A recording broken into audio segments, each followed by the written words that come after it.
Hey guys, and welcome back to another Path of Exile 2 stream. Today we're going to continue with our warrior. I'm just, while we wait for everybody to join us, I'm just going to tinker for about 5 minutes with something I want to do on my monk before I forget it. And then we are ready to go to the warrior. So I hope you guys are doing well this evening. Well, for you, whatever time zone it is, and you're going to enjoy the stream. If you watch it as a video afterwards, I hope you're going to have a good time. So yeah, the warrior has been a lot of fun, and I can see a lot of potential in the warrior. Again, I'm avoiding all build guides for now anyway, for any class I play up to, you know, possibly end game, unless I get really stuck.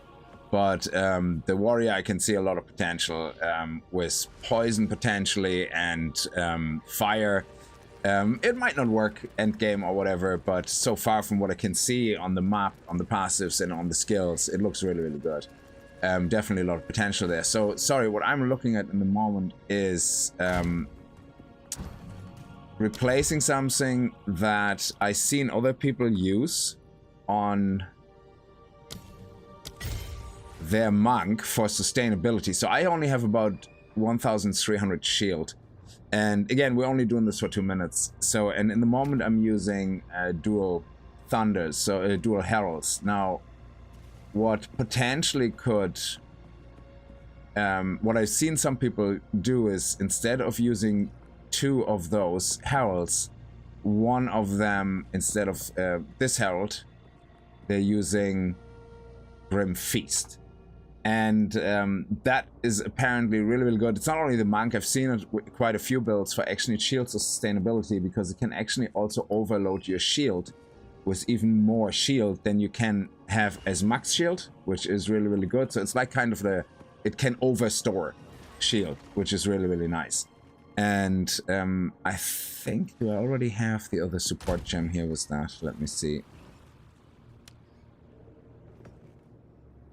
Let me see if I actually have that.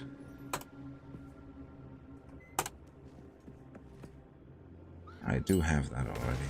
That's good. Okay, so we're talking about these 2. But then, in the Herald of Ice, how do I get...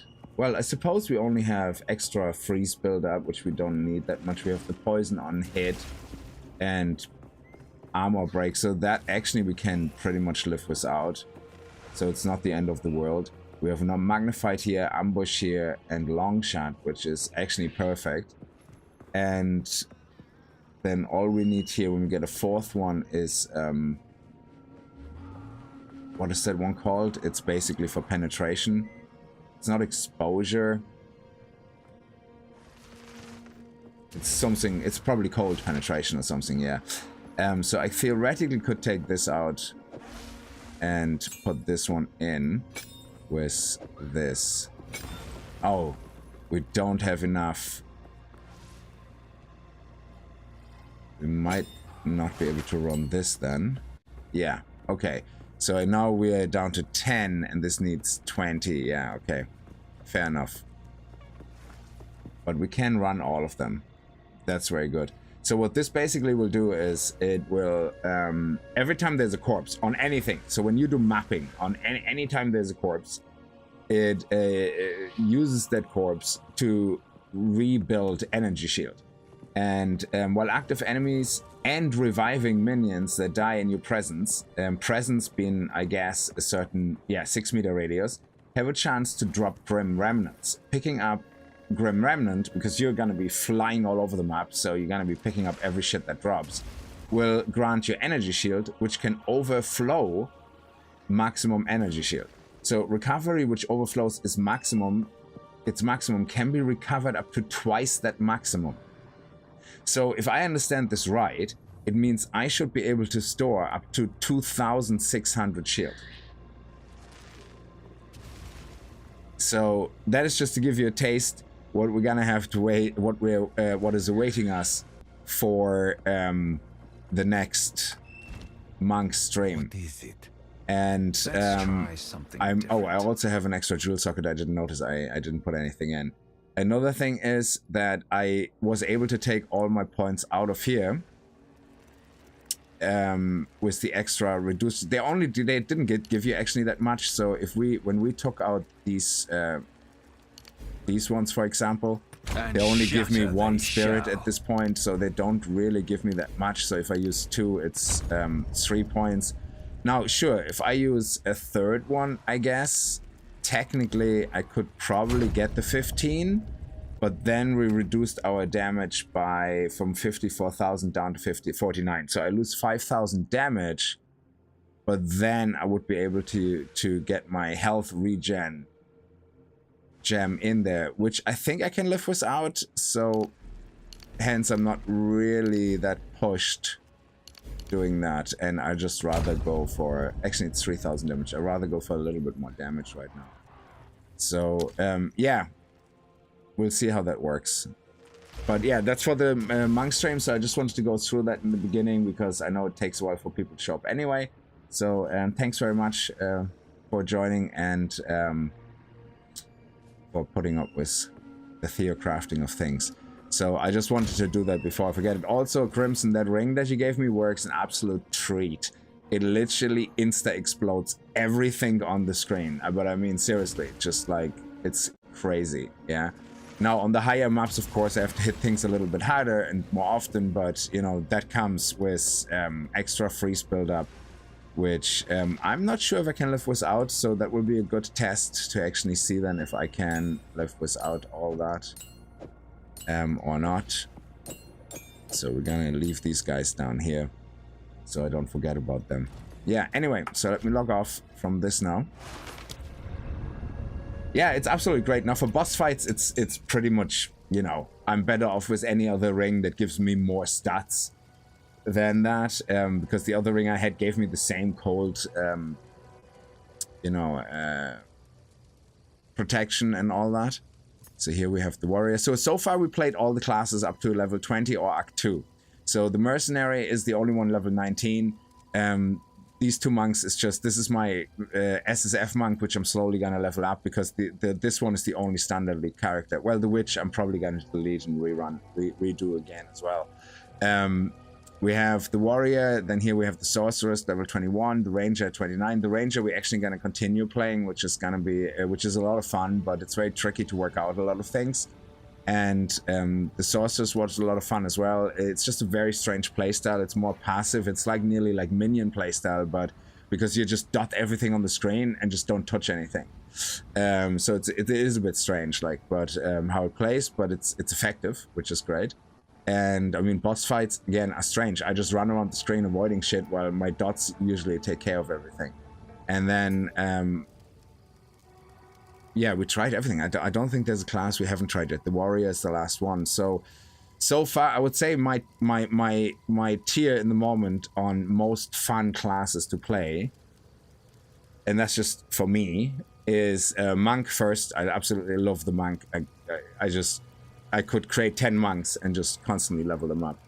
Invoker monk, obviously I wanted to level another monk, actually not as an invoker, but as the other one, because in the moment we can't switch ascendancies, which hopefully will be something that we can do, but I think they don't want that, so they want to give you a reason to maybe, you know, level a second monk or something, or any other class twice. Who knows? Or maybe it's gonna be just really expensive and awkward. I have no idea. So I don't know why they would do that, but I think it makes a lot of sense if you could have a spec for this and a spec for that and just switch as you feel like it. But yeah, no, I get it. You know, being locked into your ascendancy, I think, is actually not a bad thing. So because your whole build is around your ascendancies, so if you switch ascendancies, there's a lot of other shit you're gonna have to change. It nearly makes more sense to have a separate character. So the top for me is the monk. The second one is currently the ranger. I say currently because I don't know how it performs, obviously, in endgame. The warrior would be so far my third. The sorcerer and witch are kind of on the same page, but if I have to choose, I would probably prefer the sorcerer, because even though I love minions, I prefer the way minions are done in Diablo 3. It just feels more powerful. Even though, when I say powerful, I don't mean it's a stronger class. It just, there's something about the way minions work in in D3 that kind of just synergizes better with me, and maybe I'm just too used to that. So that's why the minions, they're amazing and very powerful in this game. Absolutely, if you love minion builds, you will love that. It's just a playstyle that I still have to get used to with the way the minions are, with the spirit assignment and all that. It's just a bit strange, but so I would have to say I would pick the sorcerer over the witch if it comes down to it, and on the bottom would be the mercenary. Again, mercenary is actually an S tier class, extremely powerful, but from a fun perspective, I just don't like the way crossbows work. I don't like it. It's that when you press a skill, nothing happens. You're just switching ammunition, and then you have to press another skill to actually fire the crossbow. It's something that just doesn't. It's not something that I like very much. But that's not the game's fault. That's just me. So, but if you're looking for power, mercenary is definitely one of the S tier classes. Yeah, if you can get used to the playstyle. But yeah, from a fun perspective, for me, as how much fun I had playing them so far, that would be my fun tier. So yeah, let's go after all the waffling. No, it's not that I don't like the minion firewall spam. I actually think it's great. I love it, Crimson. It's just the way you manage your minions. It's just something that I found less appealing than in other ARPGs that use minions. It's just the sorcerer and the witch, the way the minions play and the way the sorcerer plays. There is no, the sorceress feels like there is no impact attack, single, like whatever you want to call it. I know you have the firewall and you have sparks and the whole screen explodes, but to me, a sorceress or wizard or whatever, or sorcerer, I want to have something that I cast myself, where I just go like boom, like, you know, like a big huge ass fireball. But the fireball I have on my stick doesn't really do a lot of damage. It's maybe I can spec into it in a way that I could do more boom. I don't want this. I want the screen to explode, but not because I have some sparks flying around crazy in random directions that make no sense to me, that just hit everything, where I basically electrocute the whole screen and everything dies, even stuff outside the screen. It's great, but it just doesn't have the same oomph and impact to me than me actually throwing a punch or a spell. A punch was a spell, you know, going boom, screen explodes. There's something, it feels very passive.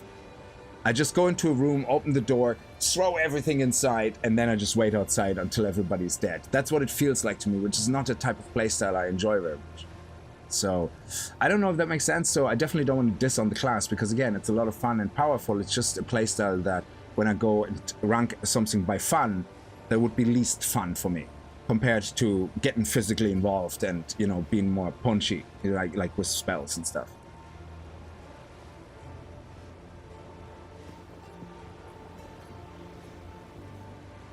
Yeah, exactly. Sorceress doesn't have the boom factor. Yeah, now minions is different because I think you can make them explode, so there's a lot more, but again, it feels disconnected from me. It just happens. And there's something missing. That's why I think I favor so far all the melee classes actually quite a lot, because there's something very satisfying in being able to just know I click a skill and immediately see boom, the impact, and it's very satisfying. So the ranger is actually really nice. I like how the bow works. Not like the mercenary where I have all these extra spells which just switch ammo, and it's just crazy. But yeah, I love it. Overall, all the classes actually are different enough that I say it's an amazing job they've done to make each class feel very unique in a lot of ways. So yeah, let's continue. So we're ready to go. We have to go back to the Orgum farmland, I think. So hey, welcome Hidden Truth. How are you? And Shubi, again, thank you so much for all for the tips that you gave me a few streams ago on the Hand of Chayula. It had changed everything. It's great. It was absolutely fantastic. I still use it on the monk, so now I have to get used to everything again, where everything is. So we went through the village just to get the extra passives. And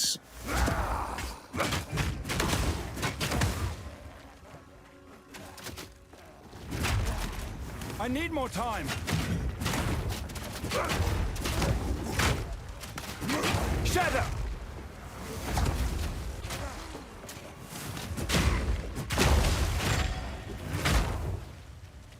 Oh, you're frozen. Okay. Sorry, yeah, I'm just trying to get back into the rotation, playing all the different classes. Oh yeah, we're going with double totem at the moment, which is actually a lot of fun.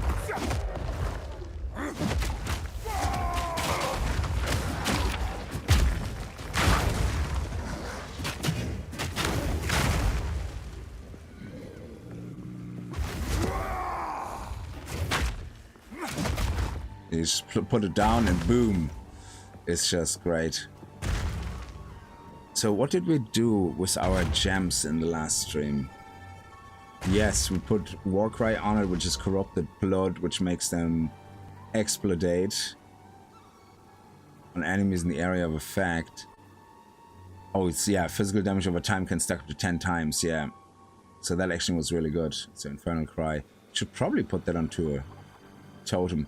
Yeah, the only thing is the totems don't really last a lot right now.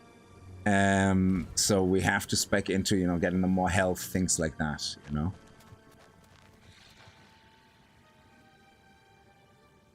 Oh, you heard me talk about it in your first proper runner video on Monk. Made me smile to hear. You're very welcome. Thank you so much. Yeah, definitely appreciate it, Chewie, yeah. Under a foot of snow today. Got hammered by a snowstorm overnight. Jesus. Like, storms are terrible, but if it's just snow that doesn't, you know, nobody gets hurt and it's just lovely snow, you can actually walk out and enjoy it. I miss that a lot. We don't really get that a lot in Ireland, well, where I live in Ireland. So when we get the snow warnings that we had in the last few days, I got very excited. I'm like, oh, we're gonna have lovely snow outside. And then I look outside and it's just fucking rain everywhere. And I'm like, where's the snow that you promised me?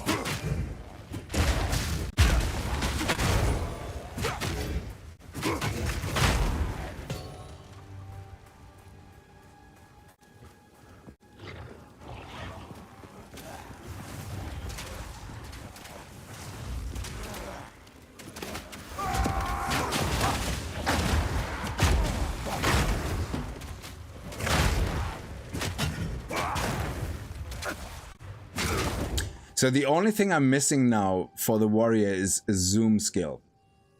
Like I have with the monk, like, you know, where we go and just zoom into a mob, like shoo, you know, or jump, or, you know, like the jump build in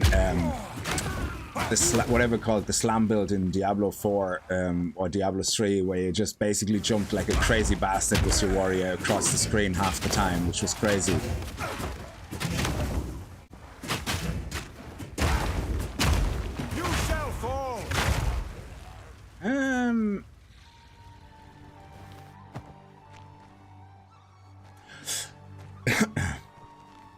So let me find the exit actually.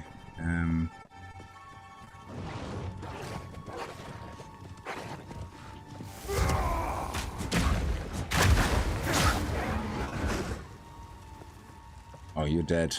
You just died so fast you didn't know what was going on. You forgot to die.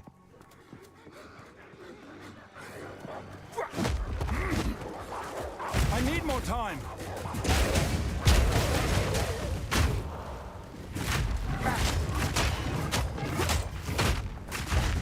Meat creature! In the right hands, this could forge something truly exceptional. Truly exceptional.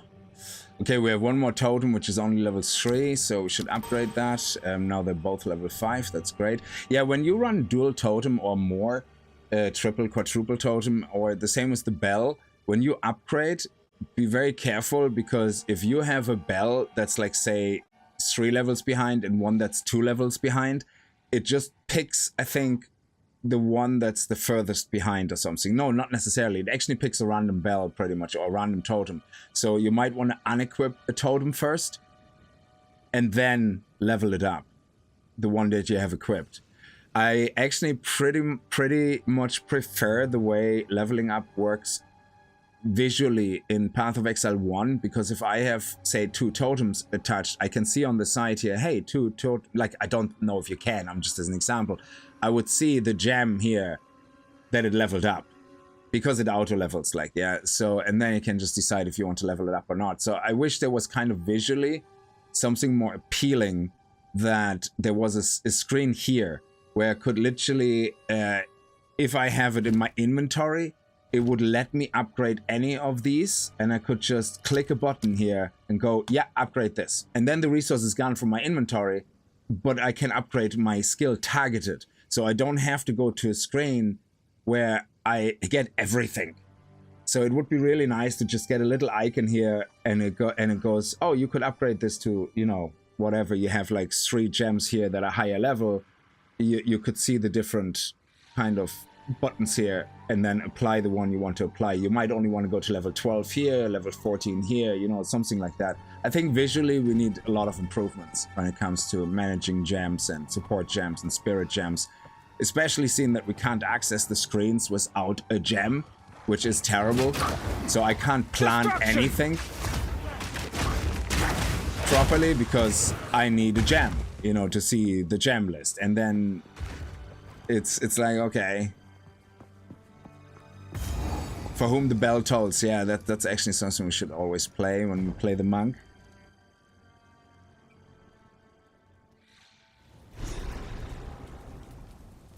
Yeah, we don't get snow. It's rain up like ice. Yeah, pretty much the same here. Yeah. The bastards! They've burned it all. So the executioner is gonna be fun because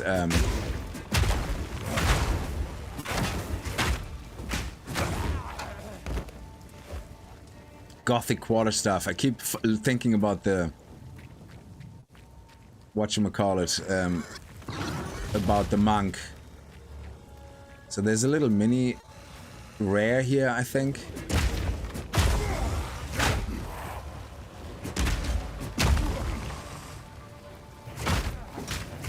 There we go. That's the one where you get the salvaging table from, but we already have it unlocked, so, but it's still handy to pop in and come on, you guys, all together.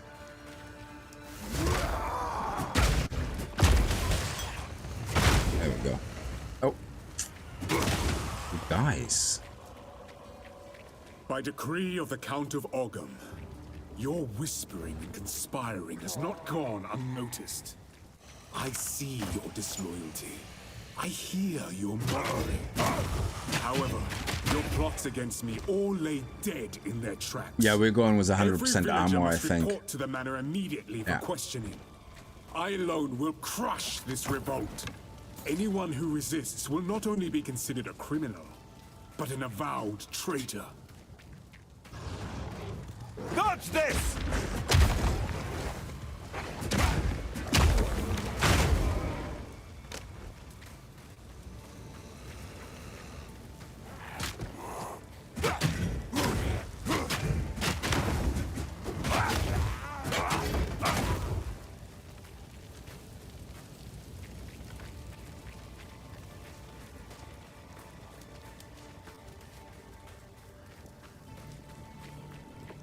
Where was that guy?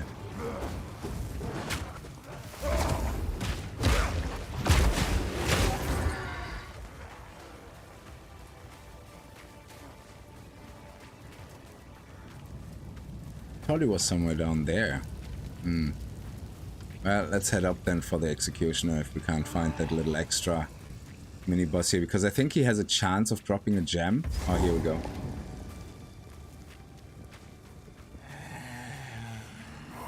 Oh, there's nobody there. Aw, he's not even there. These are just white trash.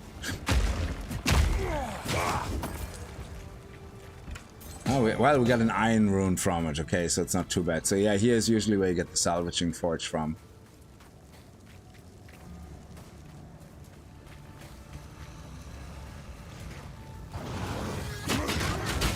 Oh, whoa, whoa, whoa, whoa, whoa.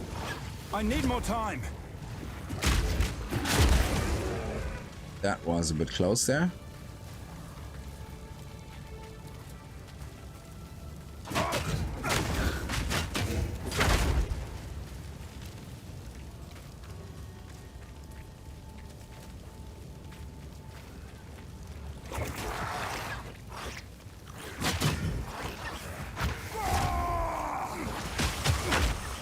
I'm not ready.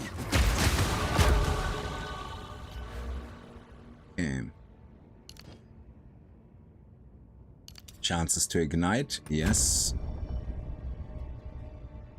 Do we see the chance to ignite actually somewhere? Duration.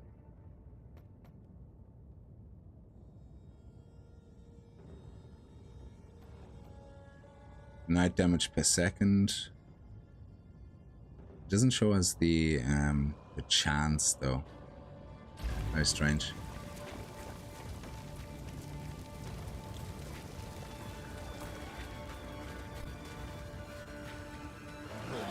Face me!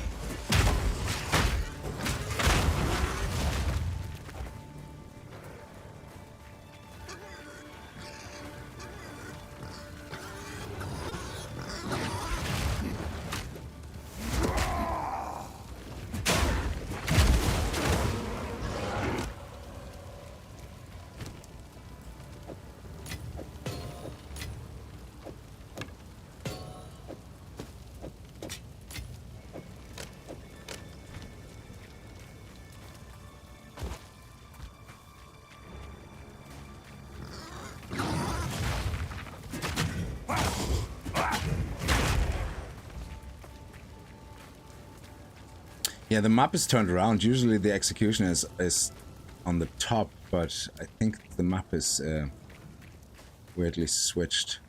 Unless it's only that one part that's switched. I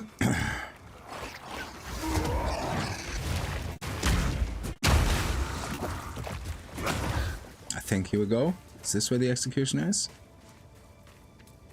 Yeah.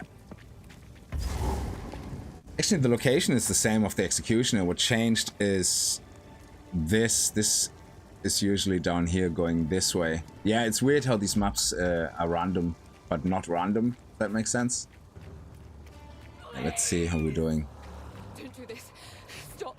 Just wait. Surely we can.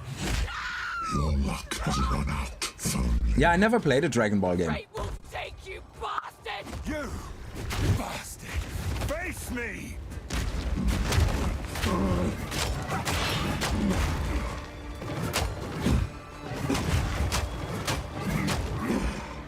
Your time is up.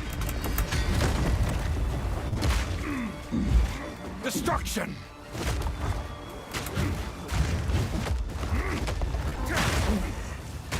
I need more time.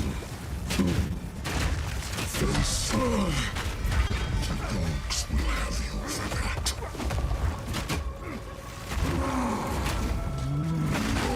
Cowards! I Fight can't or hear. die! The guillotine drops.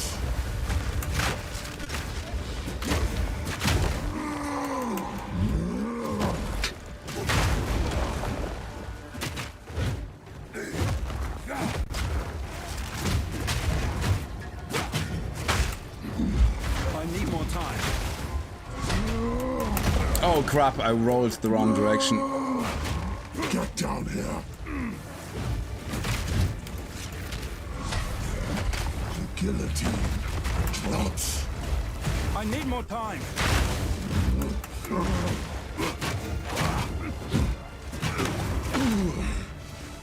You only delay your death. Your time is up. Yeah, the build is just so powerful. I'm sorry, it's just amazingly powerful. Well, it feels very powerful right now. It's just crazy.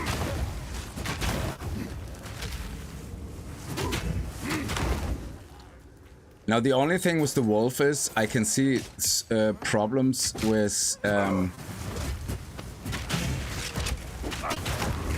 zoominess. Like the wolf, you need to be literally half across the screen avoiding something and then zoom very quickly back to the wolf, and I don't think there's a zooming skill with the warrior.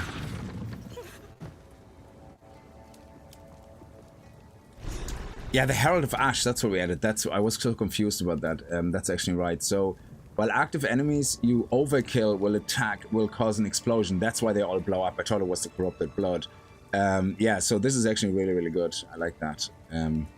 Especially when there's ads. He killed Eamon. Ah, get over it. It's okay. I'm sure you will be fine. There's Leap and Shield Rush. Yeah, the Shield Rush, I might actually... See, what I might do is put a shield here and then have it as an off skill, so I can go very quickly, zoom, you know, and then switch back to my main skills. So yeah, I might do that, but we'll see. So we have another support gem here. Precision, increase accuracy rating while support skill is active.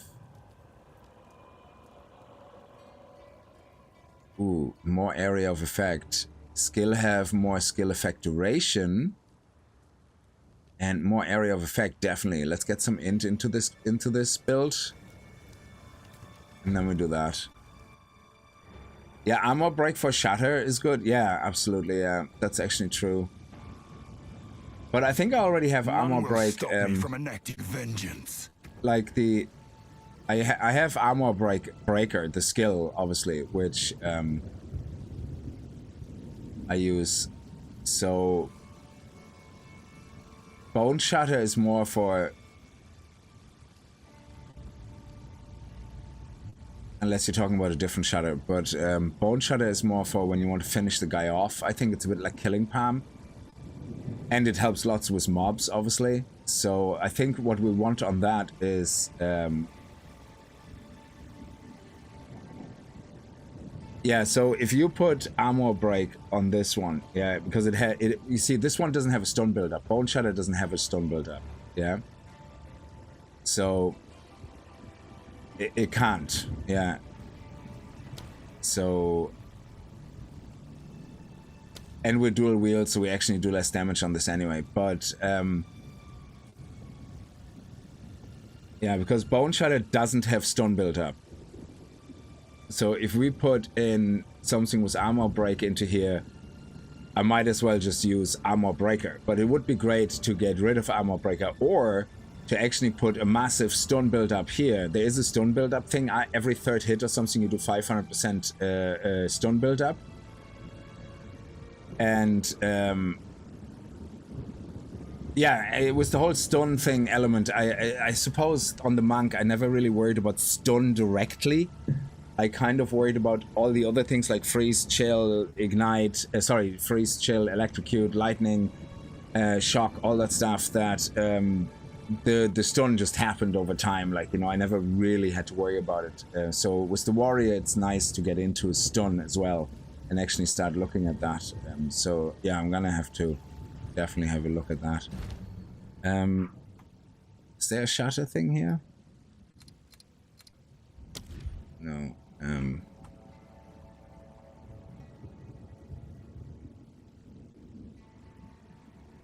So 20% chance to gain an endurance charge when supported skills fully break enemy armor. So that would be very good on armor breaker, actually.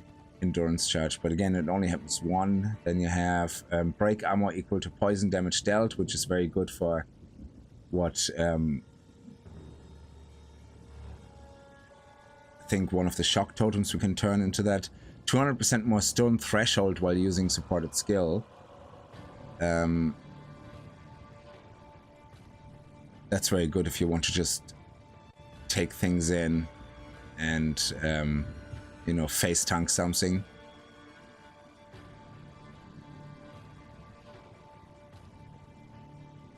Supported skills breaks 40% more armor. Yeah, we already... Oh no, that's the one we're gonna put on here. Yeah, definitely. So anyway, let me do this one here first to get the extra int on our guy quickly.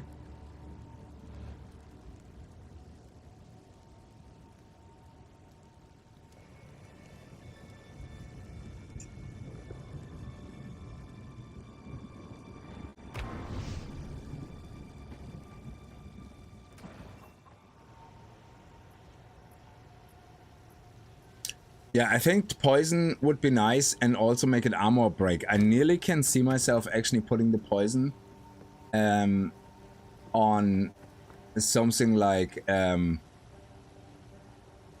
main skill here. So, you know, so that if we get like another slot here, I would gladly move the attack speed one into another skill, or even the rage on hit, you know, maybe, I don't know, rage on hit is actually nice, so, but I could move the attack speed away if necessary, and then put poison and armor break on poison here, and that means we theoretically wouldn't need armor break, or we can put the poison and armor break here on armor breaker to even quicker break armor for massive bosses. Yeah.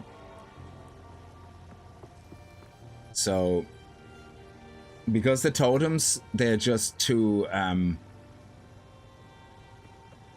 the moment they're too weak. So if I would put poison on a totem, it might get one shot off and that's it. So but you want to get them to a point where they're pretty tanky so that the boss would have to hit them maybe 3 or 4 times before they're dead. And that means they get, and then you put speed in on them as well for quicker intervals, you know, things like that. So, anyway, let's, enough with the, I could theocraft about this forever, even though I'm probably doing terrible decisions on it, but, let's see. Let's talk to her, let's get the gem, and accept the quest. It is good to see you. Oh, nice. Now we can have her play a song. It is good to see you.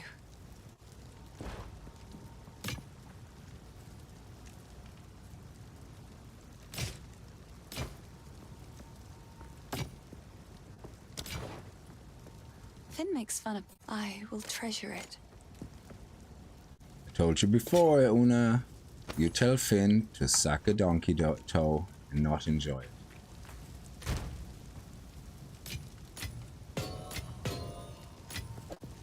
Okay, so let's see what we have here. We're using this a lot, we definitely should upgrade that. Actually, these ones are still level 2, yeah, so we probably should. For the boss, we definitely need these guys upgraded. This one more so than anything else for the AoE attacks, and now we need to get into a little bit of Nothing is set in stone. So, oh yeah, this was dexterity, so oof, do we need both of the dexterities? What did we need? Yeah, no, we don't. We don't have a dexterity gem in here. I have 3, so we have 15. So yeah, we actually could theoretically swap one and still be okay. Yeah. Think so? Yeah. Excellent. Now we should be able to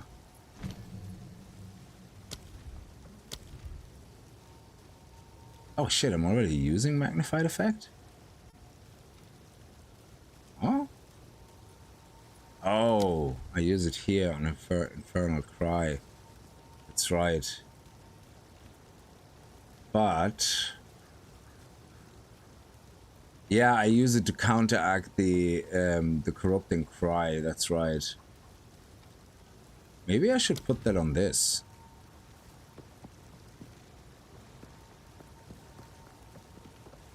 Yeah, I think so. Let me do it the other way around, because this one is always active. So tempered by flame. I think having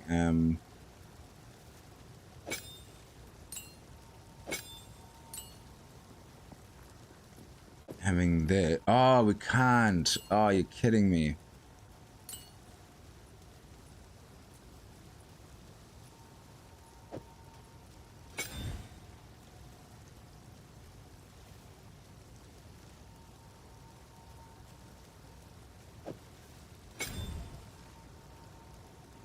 So bigger area of effect grows to... Oh, it only grows to 1.1 meter. Ah, that's actually really little. So yeah, we can leave that here then. That's no big deal, because this one here goes to 4 meter radius, goes down to 3.3, and then with this it goes to 3.9. So which means we You would think that minus 30% plus 40% would end up more than before.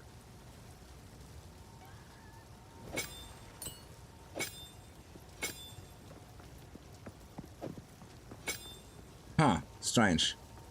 I suppose, yeah. Alright, it is what it is. Do we have any more with duration?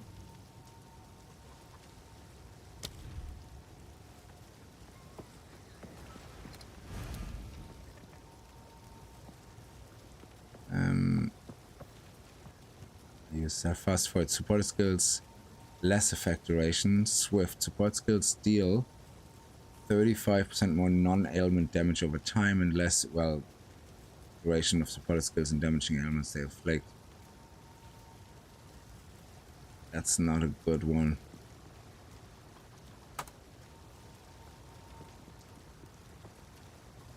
That requires extra spirit.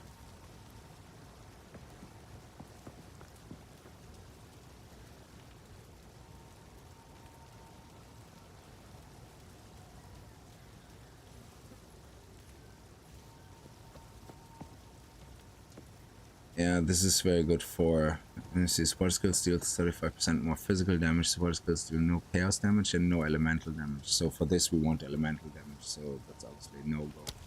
I think we might be better off putting something into our totem. We already have one of them with, have less skill effect duration.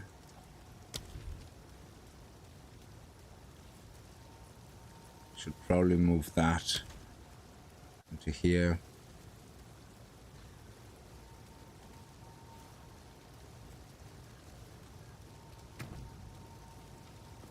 Sorry, it's just something we need to sort out because it's gonna get tougher now in the next area. Flame so, of the Forge! Yeah, this has an extra 1.2 seconds of ignite duration, which I think is actually important because it will do more damage. That extra second is probably actually really good. So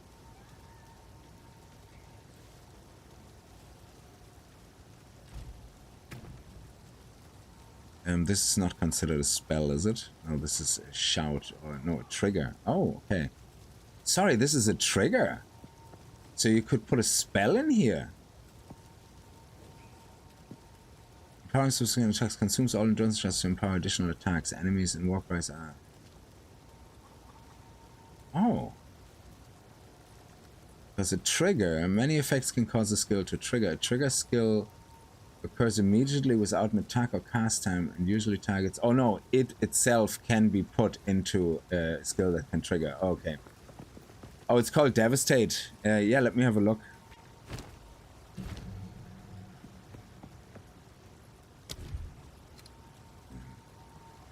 Yeah, I need a level 1 for that. Yeah, now a heavy stun, but what applies a heavy stun right now? Like Bone Shatter doesn't stun at all. It actually can't do any stun build up. So it would have to be my base attack. Or no, Bone Shatter can't stun. It cannot cause stun build up. Does it do a heavy stun? Oh, sorry. Attacks enemy with a melee strike. The strike will cause a heavy stun. Sorry. I didn't even see that. Hitting an enemy builds towards a heavy stun. So that's separate to a stun. Okay. That's weird. That are primed... Ah, no. You see, the strike will cause a heavy stun on enemies that are primed for stun. This doesn't prime for stun. So you need another skill or another effect that causes primed for stun. So it can't do a heavy stun unless you have the target primed for stun. And primed for stun is something that you will do with Null Overload for Electrocution, for example.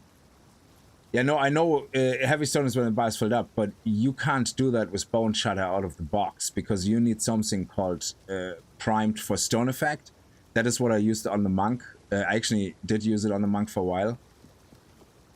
So, and primed for stun is something that either comes from a separate skill, I guess, or it comes from a passive tree somewhere. So yeah, I don't have that yet. So yeah, that makes a lot of sense then. I was just about to say, but I don't do a heavy stun yet. That's makes sense. I don't think I have any more. I have a level 7 skill gem, but I shouldn't be using that because I don't get them yet, so I don't want to use that.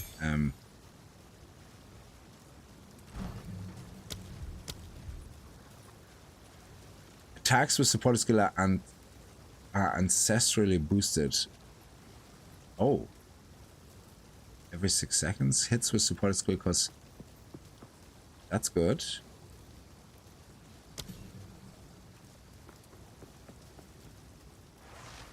Let me try this. But also see where else it can go in. This one can go into... Can this one go into Bone Shatter? Oh no, Bone Shatter doesn't do stun build-up. I mean...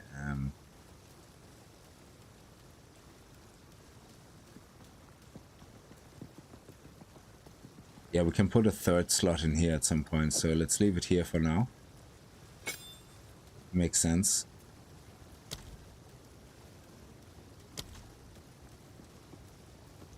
This one can do a stun build-up, I guess. Slams the ground to stun enemies and knock them away when continuing forward and perform a devastating second slam. Holding down the skill input allows to change direction. So we have main hand stun build-up is now... It's 90% even without the gem on hit effect. So how come the gem doesn't change that?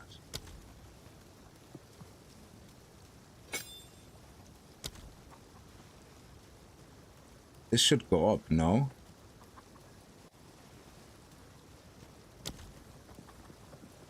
Huh.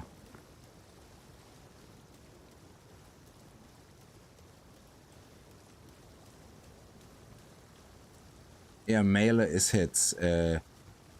Oh. Strike or slam. So melee attacks are those that directly hit with a melee strike or a slam, dealing melee damage. Melee attacks usually scale.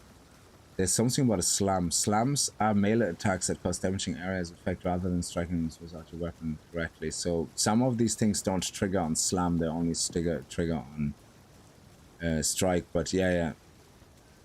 We try that. It should work. It should do more stun build-up, alright. Sorry, that took a while. My apologies. It's all part of learning a class. Again, I could follow a build guide and just get on with it, but what do I learn from it? So...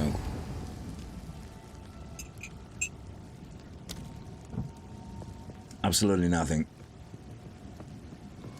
Oh, they turned this map around as well. It's the first time I'm playing the opposite way.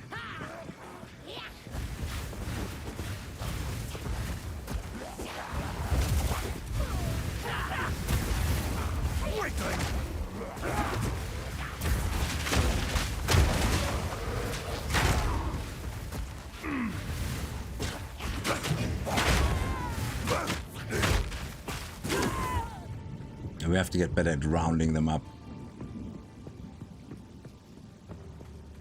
Oh, it's so strange when you're used to the map being the other way around. Oh my god, where am I going? Oh no, the map is the right way around. I'm just going into the wrong direction. Sorry, yeah. I usually go down this way, yeah. It's my bad.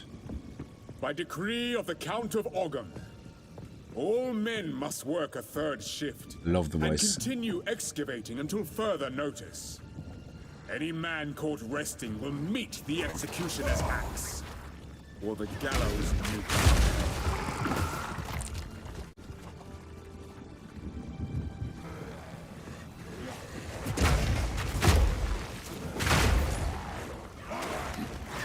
I can't yet.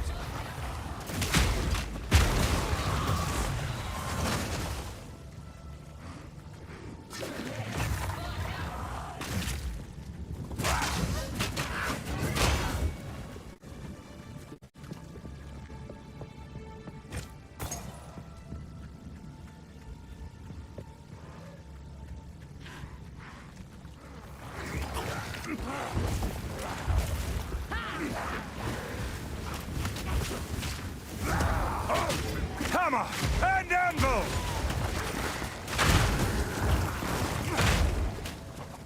It's so satisfying when it works. It's just, oh man, it just makes me smile. It's just so fun.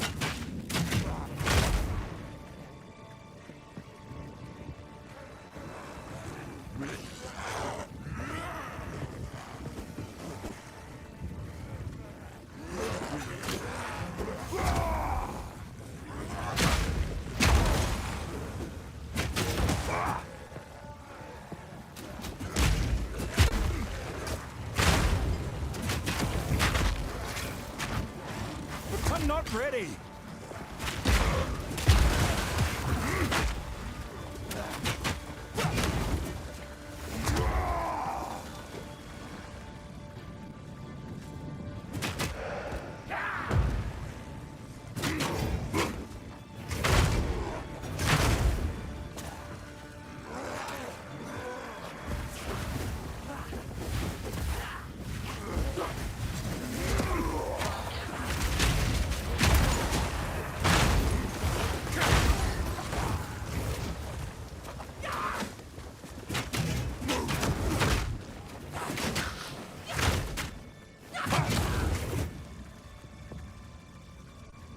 You're happy now. There's not a lot in pack right now, so you can actually do less effect damage with that. When there's 10 plus, they all explode instantly. Yeah.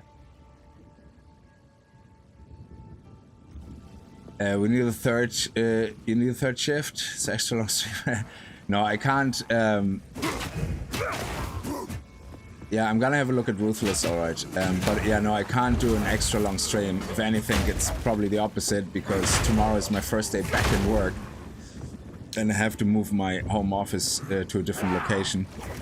Which I could have done today, but I was just procrastinating.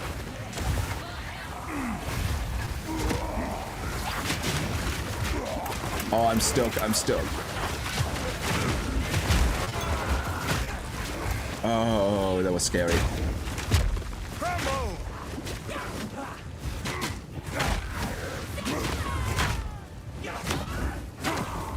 That was scary. I was like kind of stuck.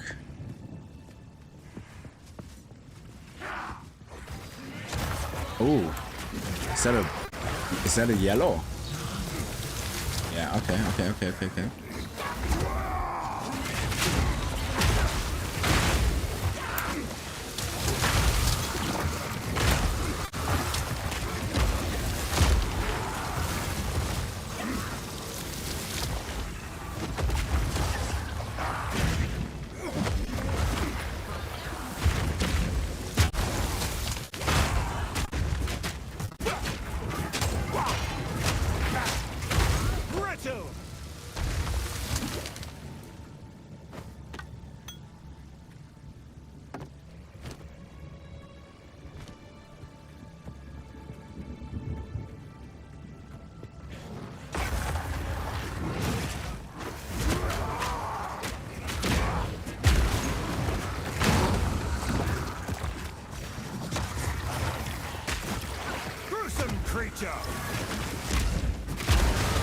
Stronger with every strike.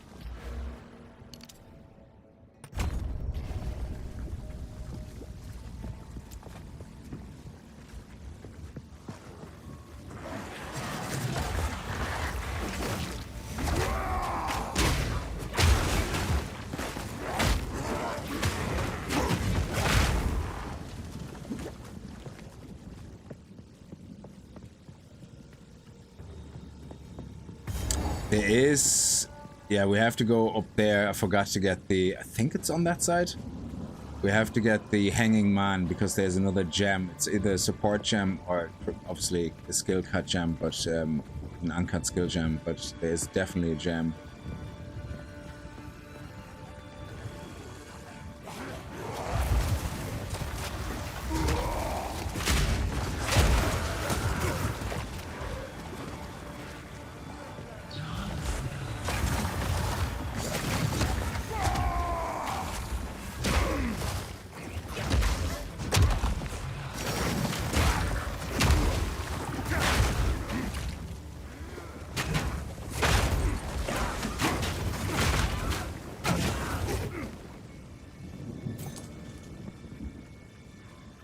Where is he?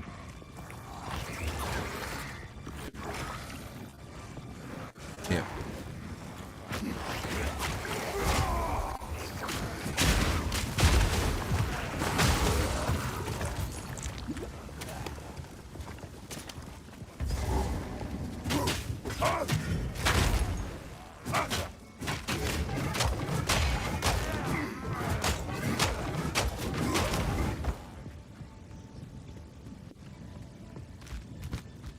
Nice. So, what do you think? What you said it was? It was ruthless. Is it?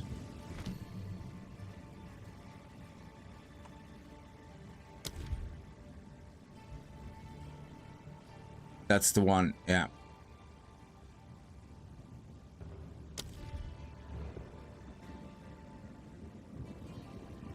If I do that on armor break, actually.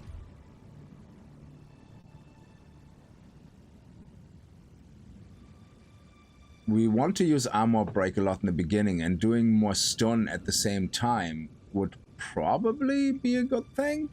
Either way, we have to craft the gem. It's a very good gem. That's the one I was talking about earlier. Was the 500. I just couldn't remember what it was called.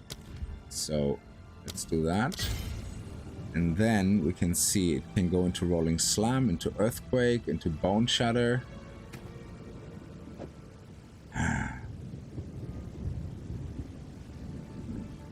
So we could put that in here. And then if we want to be really sexy. So this is my normal attack now. Which is not the fastest. It's okay. 0.92, and then we have this, which basically is the armor breaker, which is twice as fast now. Now for a boss fight, you could argue that maybe you want to keep the speed here because you're not going to use armor break that often, which means every fifth it's going to do more build up, and then we use this guy to attack just in between. Sorry, this is our kind of filler, I guess, because I don't think we're gonna get 5 hits with that in. Every fifth use of the support attack, yeah, which means we're gonna have to have the full whirl, or I can do it like this.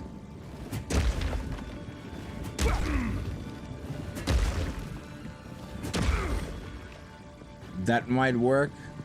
I don't know. We'll see. Sorry, I could have used the checkpoint.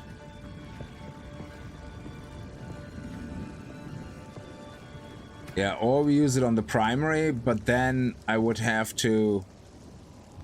I want to keep Rage on hit here for now, so I think I would have to sacrifice the speed and put the speed on the armor break, which actually is nice as well.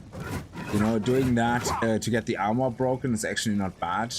But I found that with boss fights, a lot of times, I'm better off with just the main attack skill and not getting too fancy. Especially with the wolf, we're gonna have no time to be fancy. We're gonna have to go bam, bam, bam, bam, bam. So...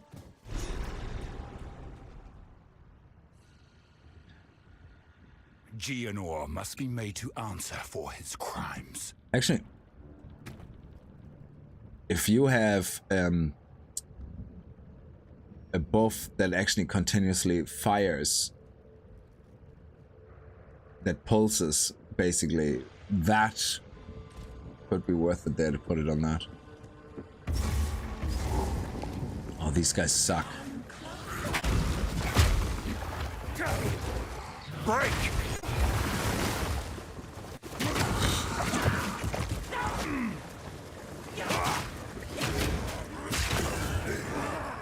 I can't yet.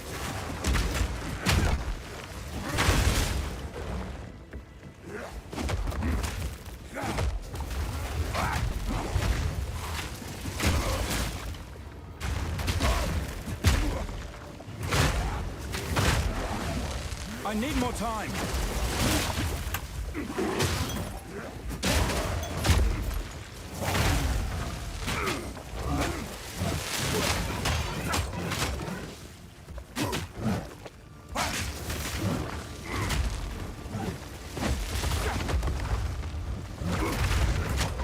Oh, hang on. Oh, they're not the individual totems. Oh, they are. Hang on. This one disappeared. Oh, they replace each other. No!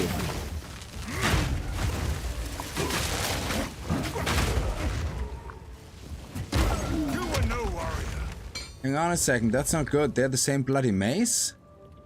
Sorry, we have this one and this one. Yep. Oh, god damn it. No wonder this didn't make any sense.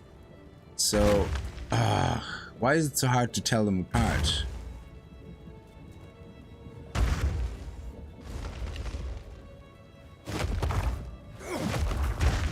There we go.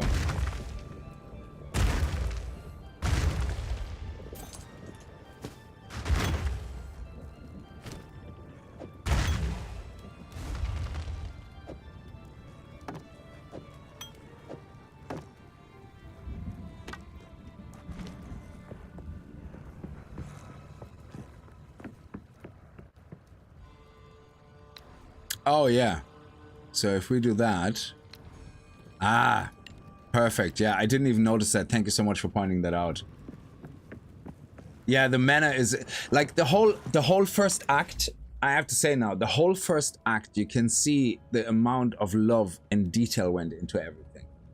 And you slowly can then see it deteriorate. By the time you get to Act 3... In comparison, I'm not saying Act 3 is bad, but in comparison, just from the maps, from the environment, Act 3 looks like random generated maps. Just quickly put them in the game so we have the act done with very little thought. I mean, Utsal is the perfect example of a map that had no thought process put in because it has literally no checkpoints in it. It is a huge map. It looks like they just went into their map generator and say, hey, listen, make a map this size, blah, blah, blah. And the map size does not match the mob difficulty. A map with a huge increase in mob difficulty, where everything just kills you so quickly, needs to be small and condensed. A map that is that big, you want a lot of rares on it. You want a lot of rares. You want to have literally... very little like group of mobs, but you want to have 2-3 group of mobs around a rare and a little bit further apart, yeah, and you want to have more checkpoints in it, yeah. So I think the bigger the map, the more non-combat stuff has to be on it, like, you know, like events, you know, for it. Oh shit. Okay, hang on. I'm not happy about this. I can't hit. Out of mana.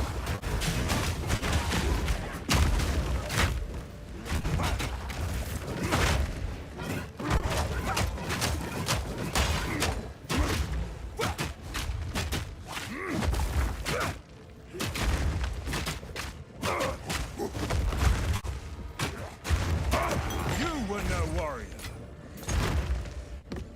You were no warrior. Sounds like Worf Genie Mac. Bit hardcore, they're putting the poor man down.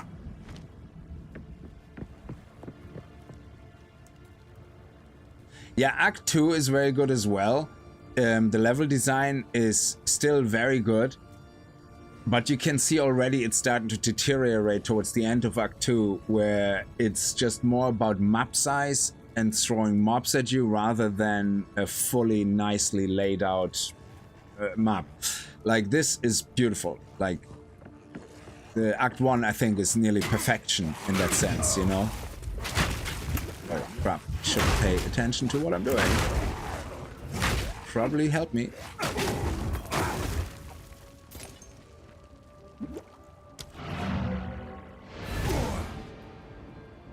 Oh, yeah. The last boss on Act 2, like, I really like that you're on a moving vehicle in Act 2. What is obviously still something they have to fix, which makes it then more fun, is for the mobs to stop getting stuck. So the problem with the mobs is in the moment, the moving caravan, everything gets stuck in it. Yeah, you literally can, if you're ranged, or something that can cast spells in the distance, you can literally stand on the other side of the connecting part to the two moving parts of the caravan and just blast everything and kill it. I do that with my monk, yeah. I just kill everything with the charged staff on the other side of the bridge. I don't have to give a shit. I don't have to go across because they can't come to me. So as soon as there's more than 3 mobs trying to get across, they all block each other. It's like one of those comedies where people are just idiots, you know, and they block each other's doorway, and they have to sort that out. They have to basically remove collision detection between mobs and collision detection with... I think they just have to remove collision detection on the dodge roll full stop. That's something they have to do. It will make the whole experience a lot more fun and way more powerful, I think, yeah? And they definitely have to remove collision detection between the mobs themselves. So, the atmosphere is really cool, though. Yeah, you're absolutely right. Yeah, it's fantastically. It's very well done. How? It is. So let's see. What do we have? Do we have any yellows here? Yeah. Oh, this one. Is that actually 17 to 30? That's an upgrade to my white one. There. It's 5 strength. We're losing the strength, which is fine. Oh, we're losing the increased light radius. No, we're getting it back. Good, good, good. Just making sure. But we increased physical damage. It's actually pretty badass. So this is our main damage dealer right now with this one in close second. And then we have rolling flam, rolling flam. Oh, I can't actually replace. So hang on a second. Why can I not just... Oh yeah, because that window is open, isn't it? Yeah. So this I want actually here. Here. This here. And then we have this here. Yeah, that's how I want it. So that way I can see my damages a little bit better. So now if I do this... Oh man. Beautiful. That's just absolute awesome sauce. Oh! Whew! Look at that one.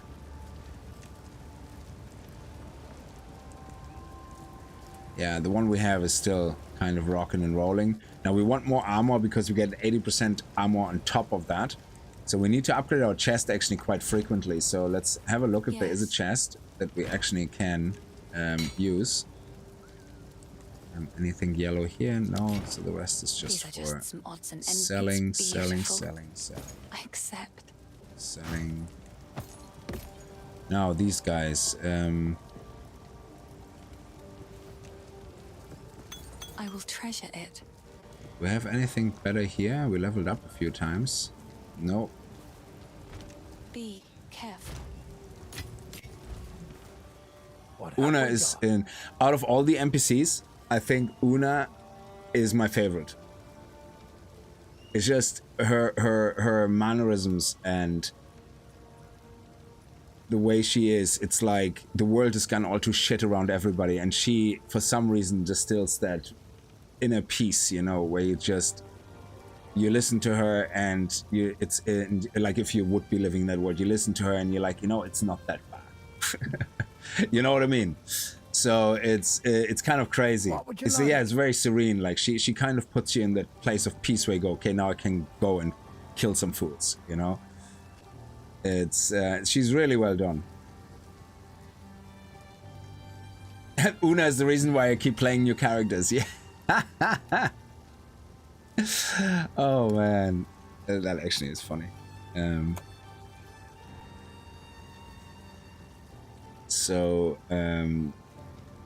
Ooh, new booties, but we lose the movement speed, which is kind of tough. But you know, in the moment, armor is king still at the early game. Later on, it's just gonna get atrociously bad. But we worry about that later.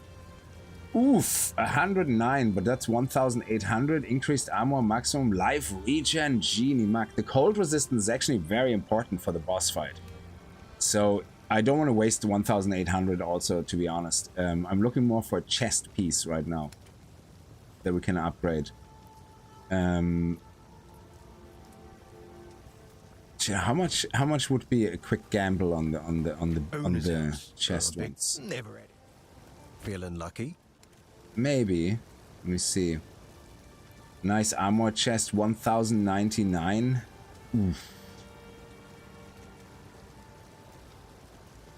So far we were quite lucky actually with everything. Like these things rolled from one of those. Let's do it. Oh, look at that. It's not 131, but it is a yellow. It's not as good as what we're wearing, but yeah, I don't think we're gonna get better, to be honest. Yeah, I don't think so. So let's crack that and oh, sorry. Just get rid of it. Goodbye. Okay. Not wasting any of my gems, not happening. Yeah, my cold resistance, how much is it? Because we need a lot more. Yeah, it's not a lot. We need to check cold resistance actually on other gear as well. Cold resistance. This one has cold resistance, but it's evasion. Yeah, this one has cold resistance, but we would lose the movement speed. You don't really need extra movement speed, to be honest, when you fight the final fight in the castle. So I would say, because this is gone when I level up again, and it is actually item level 15, I'm gonna not destroy the other boots, but I'm gonna get this, and I'm gonna put another cold resist gem inside, if I have one. Yeah. So that means we could get our cold resist if we need to up to 46.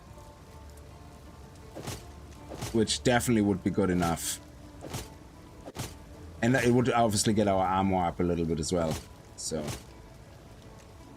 yeah, let's try to play without the movement speed, but leave it, not destroy it, leave it here. And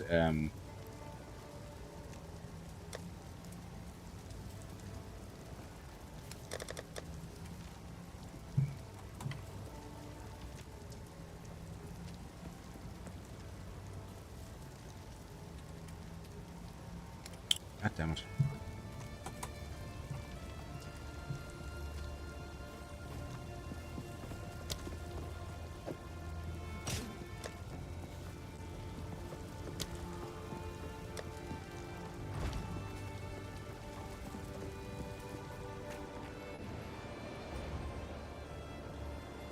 I could socket the speed, but then I would, I think having more cold resist, but we'll see what drops. We can, absolutely, we can socket it and we have it and go do that as well. Break! Oh man, these...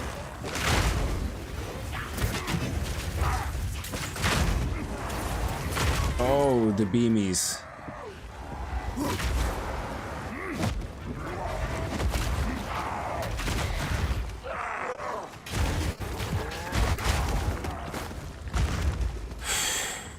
Holy mother.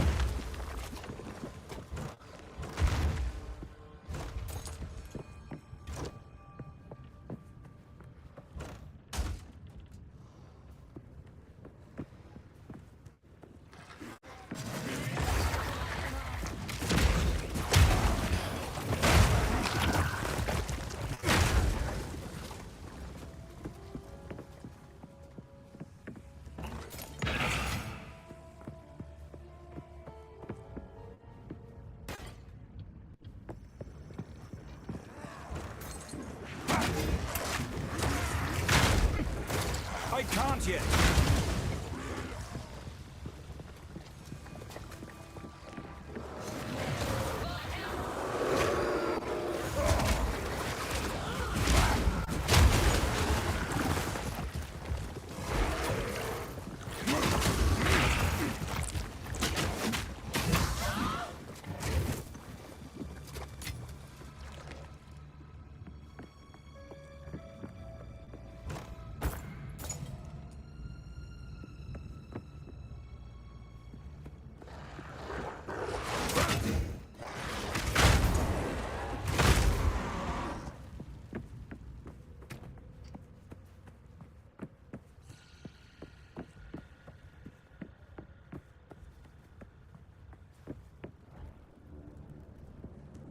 Oh yeah, the mana was definitely a difficulty spike, absolutely, and it was the first time where I felt like I have to actually, I have to do the whole attack back up, attack, back up. You know, you actually had to kind of start using your head around things.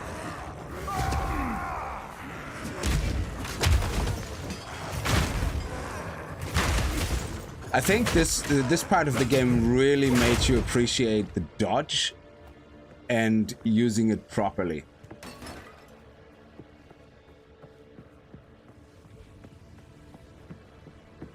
So yeah, I think they did a good job, because I think after Act 1, all the features of the game came nicely together, with the dodge roll perfection being your final challenge with the boss. You know, so I think it's well done. Like the way the difficulty spikes every now and then, and you know, you have to start thinking about all your utilities and different type of skills and all that stuff. It's really nicely progressively to build up. I need more time. Feel my wrath!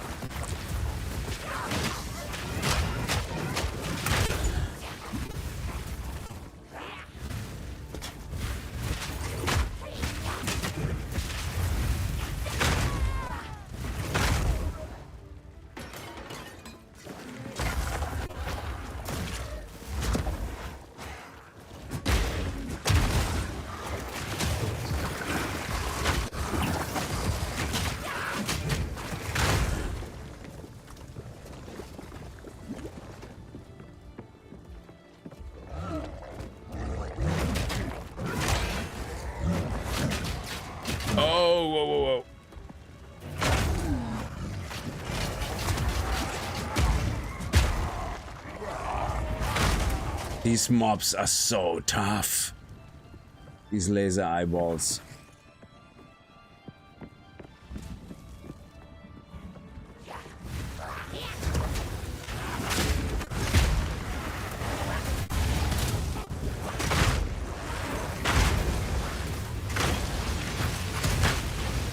I'm not ready. Crush them!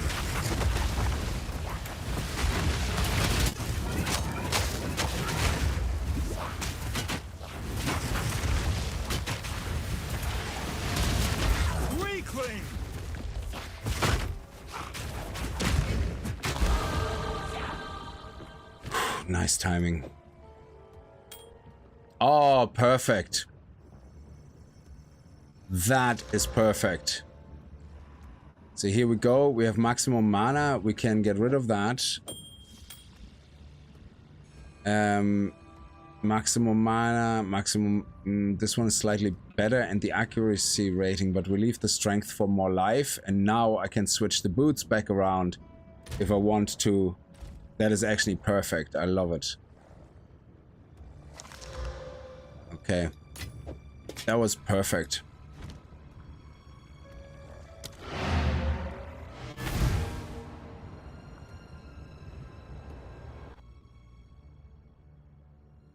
Oh, I think Path of Exile in general is heavily inspired by Diablo. I mean, I don't think there's anything wrong, to be honest. If somebody would make an exact, not duplicate, but like, say you take the Diablo game, the way it feels, the way it works, yeah? Even Diablo 2 with the skill system just improved, like skill system, which Path of Exile did, and you just make it a different theme. So if somebody makes another ARPG and just changes the theme, really, and the storyline, and you know, things, and move things around a little bit, I don't think there's anything wrong with it, yeah?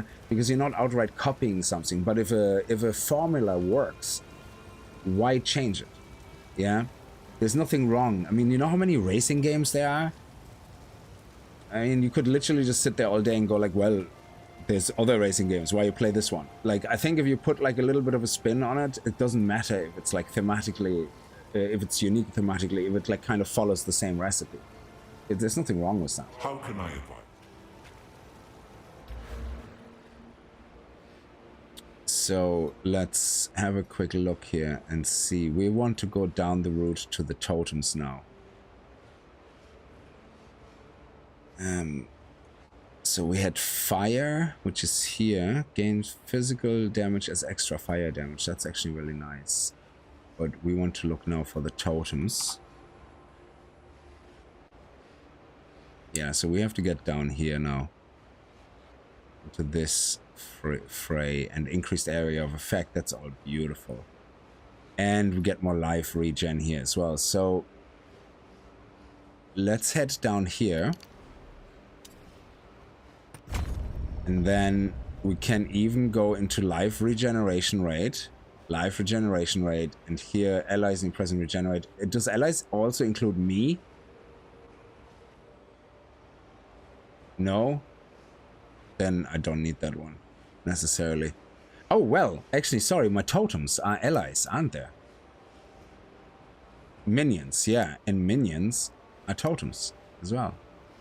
Minions are summoned allies, yeah, which will accompany and fight alongside persistent minions. So totems are minions, which are allies. Ah, shit, no, they're not, bastards. Totems are, oh, they are allies. Fair enough. But yet they're not minions. So this is actually funny. That contradicts each other. Like, it's actually hilarious, yeah? So, your allies include other players and minions.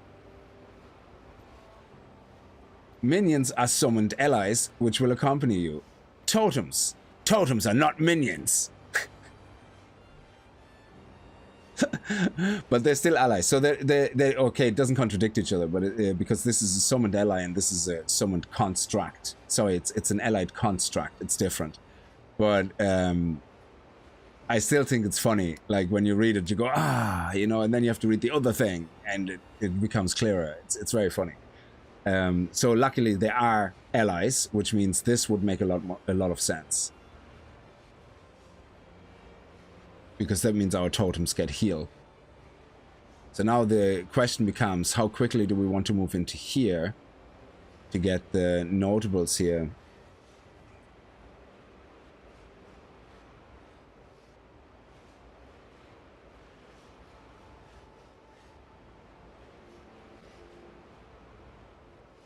So we could just sprint down here to the area of effect, which applies to all of our skills pretty much. And then just run through... Oh, totem placement speed? That actually is a nice one. And then we can go into here and here. And very quickly rush through to this notable. And that brings us nicely then, I think, onto the pass. More totems. More totems. And it brings us nicely into here. Into this direction where we get the 200 axes.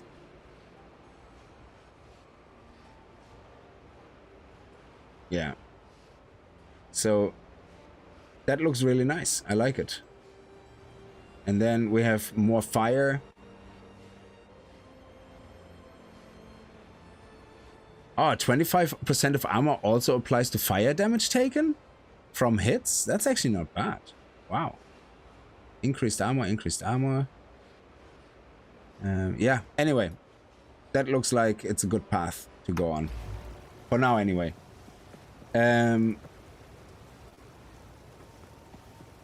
Yeah, so minion passives will not upgrade. So it's important that totems are not minions. I get it, because, yeah, exactly like you're saying. Otherwise, you could probably completely move into the witch section and get all your minion buffs.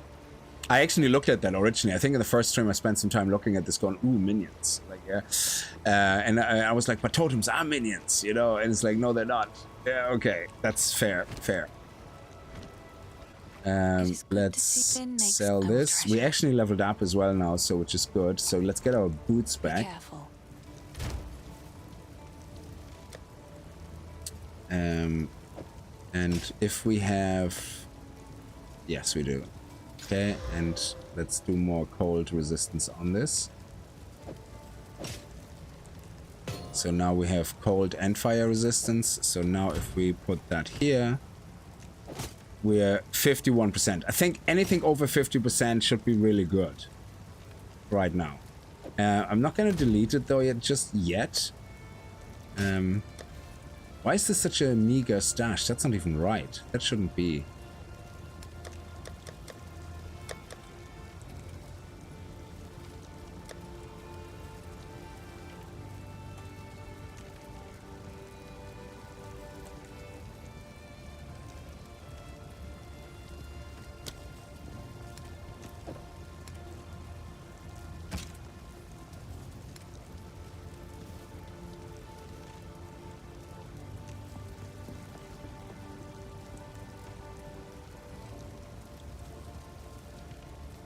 that it? What is that color? Oh, this one?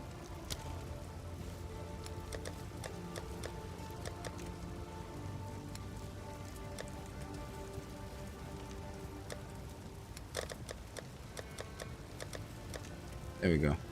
Sorry, that just bothered me. I just needed to fix that.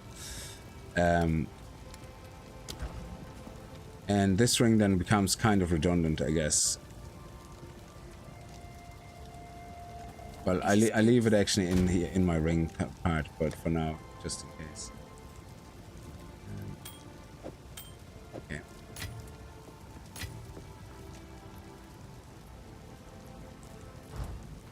Let's quickly check if there's a better chest. Take a look.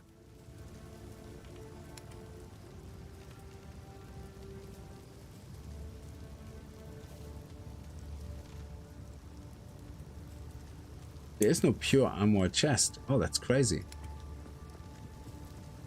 Armor helmet.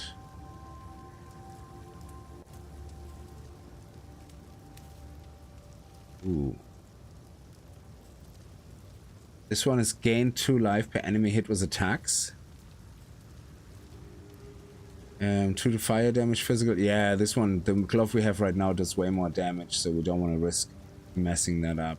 So, yeah, I think we're okay. Yeah, there's nothing more we can really get out of here. I mean, I would take an armor shield combination if the armor was higher than 131, but I think we did pretty well on that. Okay. Till next time. Let's go.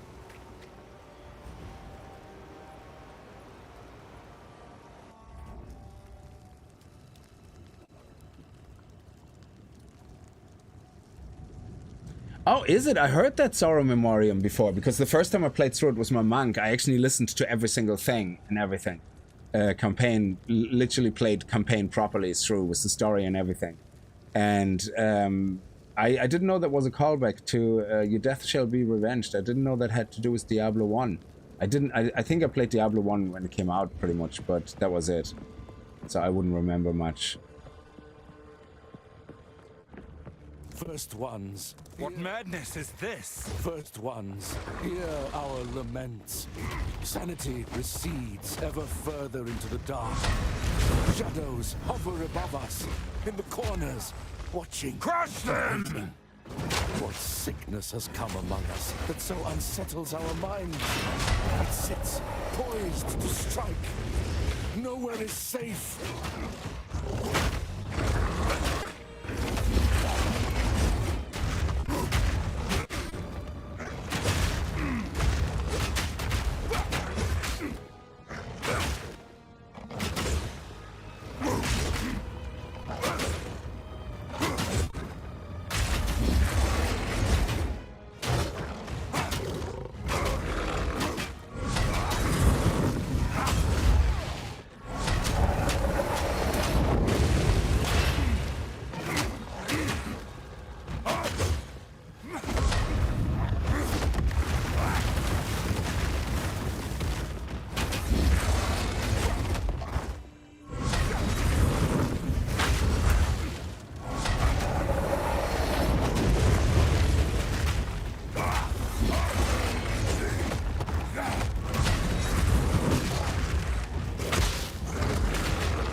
Good, I'm happy with that. Nothing sacred anymore.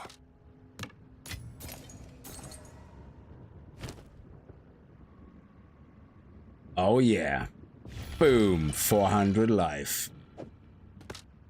Very important item. How was the dentist? Oh, jeez, you remembered. Yeah, it was good. Yeah, everything went well. It's just I had to move to a very specialized dentist because of all the treatment stuff, and he knows everything about all that stuff is radiation therapy and the effects on it. So he's apparently very good at it. So, which is good. So he will look after me now for the next, hopefully, X number of years, and I will be in good hands. Steal yourself.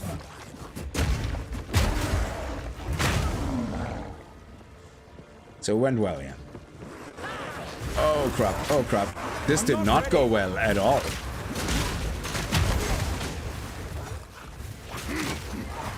Stop it.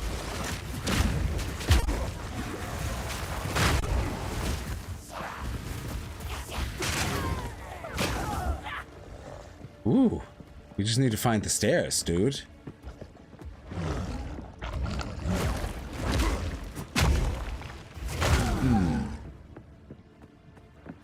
Is there a way to get Bone Shatter to trigger?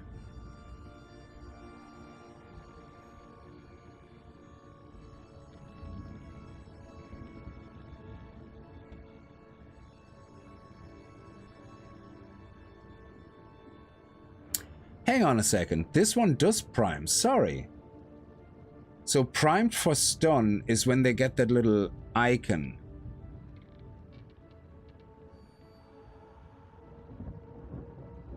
And we do that in the moment manually. So there's already actually... We can already put Devastate Support Gem on that. Because when we have a boss fight and the boss fight has the glowy ball, if we execute Bone Shatter, it will apply Devastate.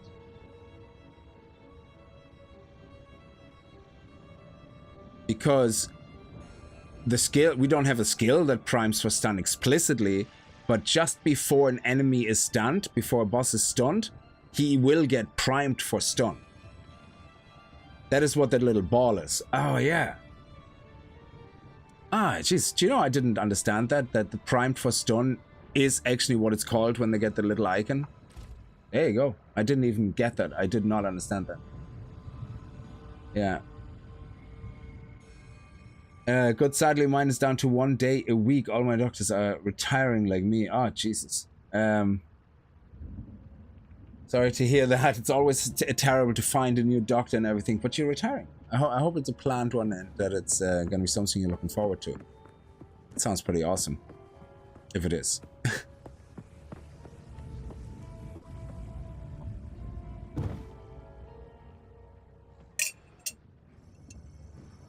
Yeah, so you break armor and stun at the same time. That's actually really awesome, yeah. So you could actually use, until you have that prime built up in the beginning anyway, right now, we can use still armor break to get the armor broken quickly. Do our smashy smash, and as soon as the armor break CD is actually over and he's no longer armor broken, we get the stun the prime stun icon up, and bam, and armor broken again. That actually would be really cool. So we could actually have a boss fight where he's nearly non-stop armor broken. Hammer and anvil!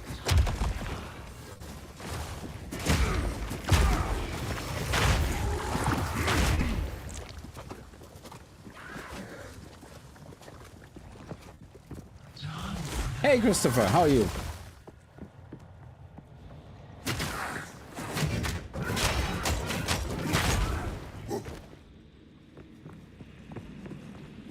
Oh. Ooh, let's do it. Let's do it.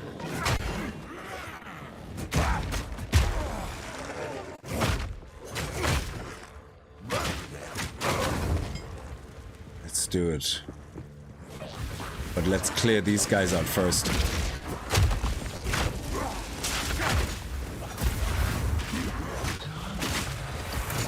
I'm stuck. I'm stuck. I'm stuck. Ooh.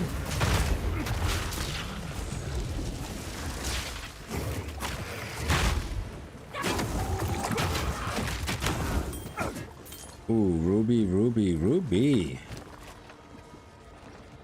Fire resistance, that's good. We have this cold. I know this one gives me currently extra damage, but and strength, but I rather have resistances at the moment. Yeah, we'll see. Yeah, that's what we're looking at, Drax, at the moment. Yeah, we have, you're absolutely right. We have every 5th use of supported attacks costs 500% more stun build up. So because this is my main attack kind of at the moment.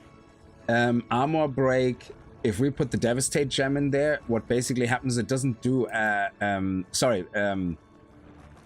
not Devastate, we put Devastate into Bone Shatter, so that when we have the boss nearly stunned and Prime for Stun pops up, we can basically instantly armor break, which helps as well, which is different, it's not stun build up, but this one builds up, well, we can also put stun build up in there. There's another stun build up gen, which I'm probably going to put in the armor break list.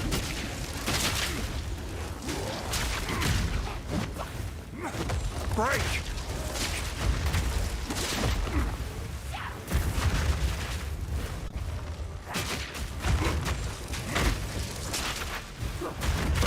Meat creature!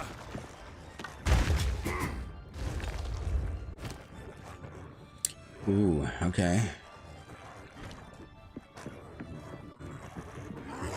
Oh, these guys were stuck. Let's make sure we're gonna clear this out here first.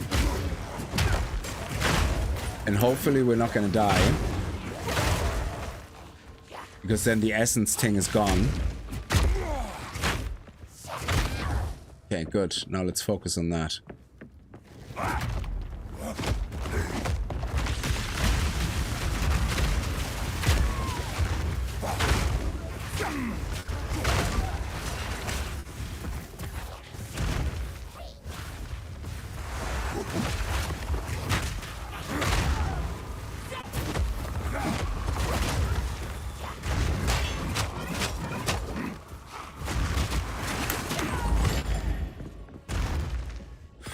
I stood in a lot of stuff, and I'm just glad that I had enough health to not die.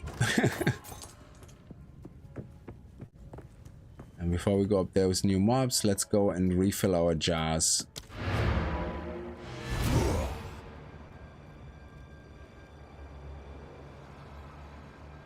Yeah, you're right. Yeah, there is a thing stumbled up. I see. I don't know exactly how it works, but there is a diminishing return as well, where I have seen it on the other end, where I actually could not do any stun build up at all anymore because there's a diminishing return effect as well.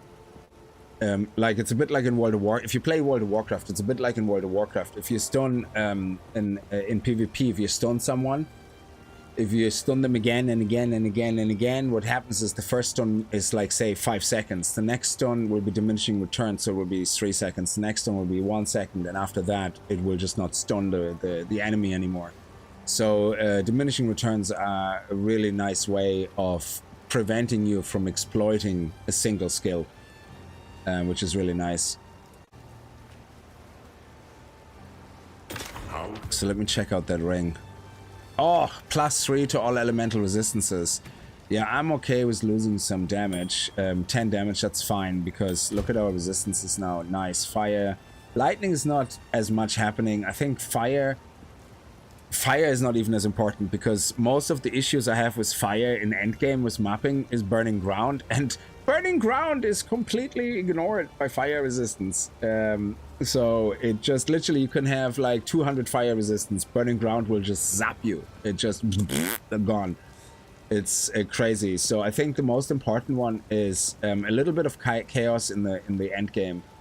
When you start end game, I would say you need probably about 15 to 20% chaos to be safe to start with, and then definitely more than 50 cold. I think being around 50 cold is always healthy in mapping, because the prowlers, the shades basically, and the other ones that do the ice spin, and they freeze you so fast. And then you have the ghosts as well, which do that. They're not like the prowlers, they shoot as well at you, but I think they have to hit you twice before they freeze you. There's so many things that freeze you, like, and if they all happen on the same map, you're absolutely screwed. So the best thing to do is get cold resistance, but also get cold threshold in the passive tree if possible, or even on something. I think cold is the biggest issue right now. So the more threshold you have and the more resistance you have in cold, I think the more successful you're gonna be in mapping. Just avoid burning ground maps. End of story. Just don't do them. They're just shit. I do them when I have no other choice. And then I do them very slowly. And I still die probably 80% of the time. So we don't really need anti-stun right now. So let's put it into our Julie box, and that one can go back in here. Oh, we actually had a fire resistance already, and it had 30% fire resistance.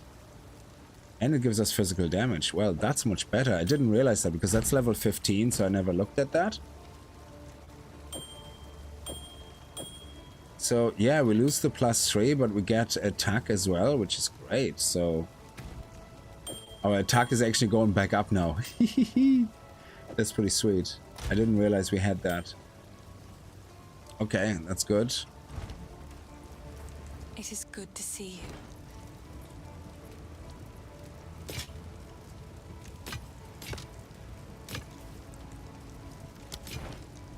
Please, another for MacLeod. Be careful. Okay, let's refill. Oh, we did. Okay, let's go back. Speaking of endgame, I think I solved survivability for Monk in endgame. Yeah, for me it was... I think it's Grim Feast for me. That's what's gonna keep me alive. More than anything else. But against bosses, usually it's just a matter of not stepping into their shit. Usually. Unless you have this crazy mechanical boss which just shoots lasers across the screen. Yeah, exactly. Grim Feast and yeah, meditation. Yeah, exactly. Yeah. So I was looking at Grim Feast at in the very start of the stream. I actually, while we were waiting for people to join, I was actually exactly doing that. I was crafting Grim Feast on my monk to make sure I don't forget it. So I don't think I used meditation, but yeah, I have to check out meditation.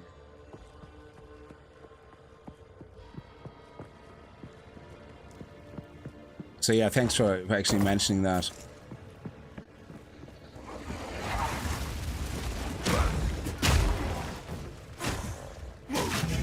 Break!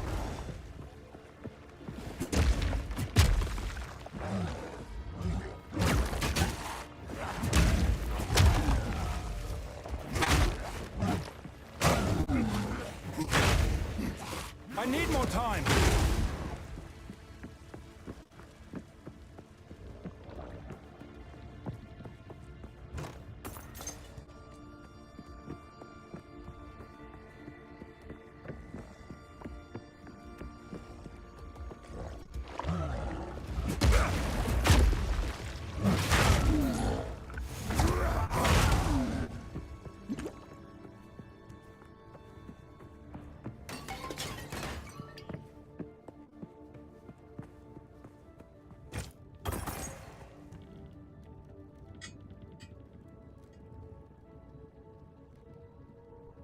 Yeah, you don't spawn in with double energy shield. Yeah, that's right. It has to drop the balls. I don't know what they look like, but yeah, it has to drop those things that you pick up. And then you can get, I think, double your current shield. So meditation gives plus 100 energy shield. Does that mean you can go triple your energy shield?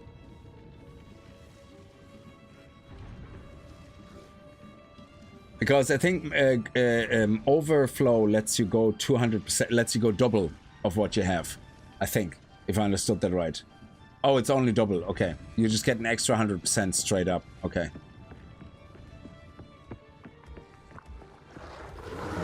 Ooh.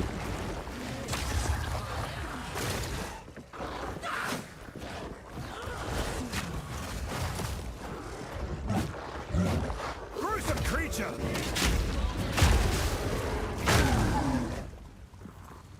Come on, you little blood fat belly thing.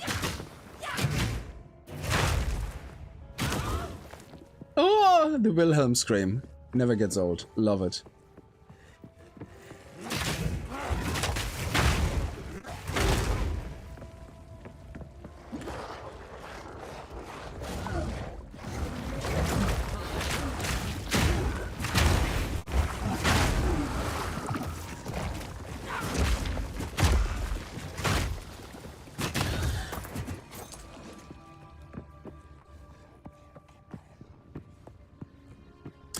It's actually true.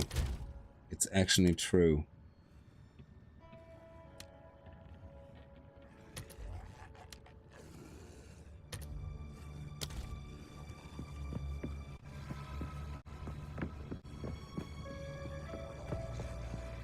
Is it too loud now?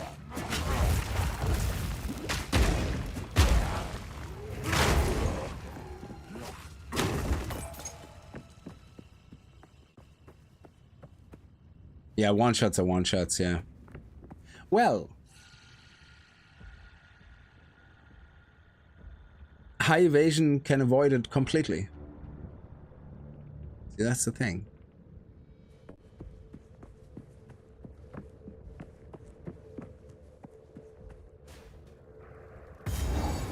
I still get one shot though, because I think the maximum you can evade is 75%. Even if you are at 100%, I think even when you select the passive here in the monk tree, which I have, which can evade all hits, even with acrobat. Actually, do you know what? That is a notable. Oh, it's not a notable you can select. Yeah, that's shit. I use that on my monk.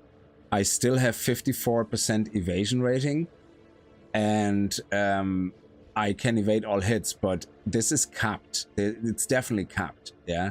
So I think it's like resistance. It will not ever calculate or apply more than 75%. I don't think so. So from what I understand, it's internally capped at 75%. It's the same as resistance. The resistance is capped at 75%, but you can put like 300 resistance on your character, I think. It just says max 75. So... Steel yourself!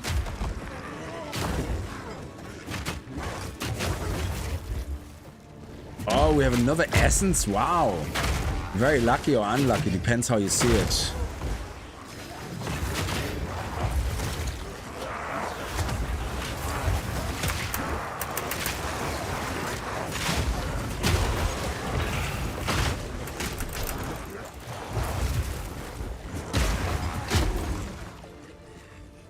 Oh, are you okay? Are you okay?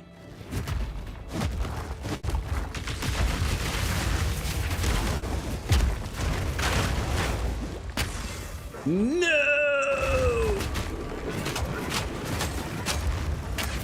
No!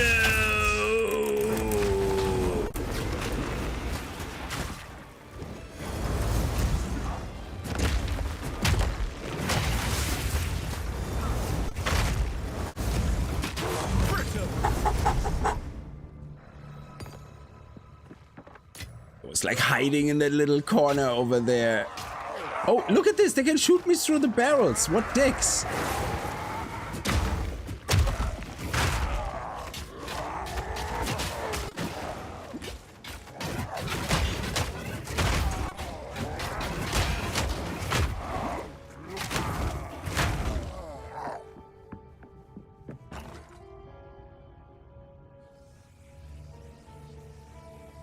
I'm new to this stream, and what is this game about?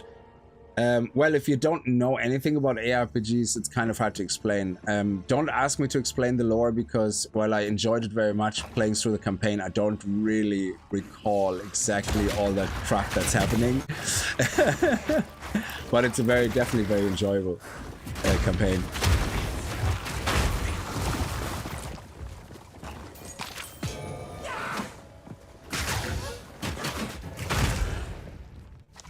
But yeah, it's very... If you're used to Diablo games, Diablo 2, 3, it's kind of... I think it hits the middle ground between Diablo 2 and 3, kind of, I guess.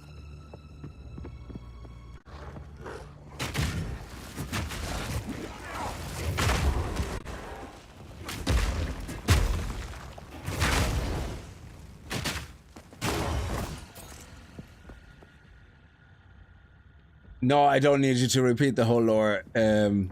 I kind of get it. Oh yeah, it's the It's the whole thing was the heart, which is actually a creature that devours all souls. But we need Act 3, 4, and Act 4, 5, and 6 to complete the story. I can't wait. The only downside is of releasing the acts the way they did is, you know that once all acts are released, we're going to have to play through the game again and kind of loosely like listen to most of the dialogue again, so we get a fresh perspective on everything. Yeah, because otherwise it will be like when season 2 comes out of something 3 years after season 1, and you kind of go, what the fuck was season 1 about? Happened to me with The Expanse. Never could watch it. I watched the first 3 seasons of the Expanse, and The Expanse is very complex actually. Yeah, there's a lot of things going on. There's like, I think at least 3 or 4 side things going on, and you need to actually pay attention watching it. I think it's one of the few things that you can't skip an episode and you have to pay attention.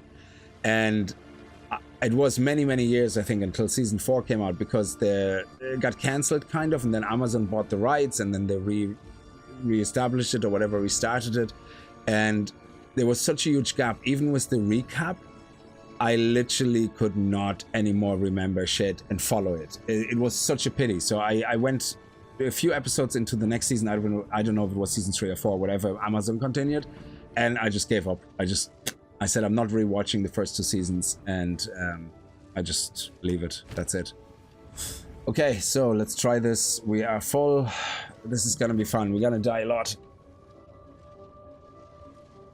I like the 2 hammers, yes, but I like the single hammer more if we can find a more powerful one. But well, that's the thing, isn't it? Hammer and anvil! Husband, this interloper has the power we need. Kill him, and you shall have everything I promised. No noose this time. Here's where I'm gonna die. Remove your head myself. You are nothing but a tyrant! Easy prey.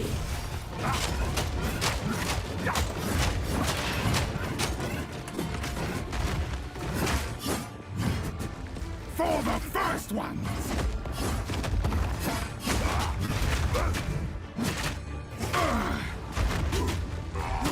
You dare mock me. First one's iron.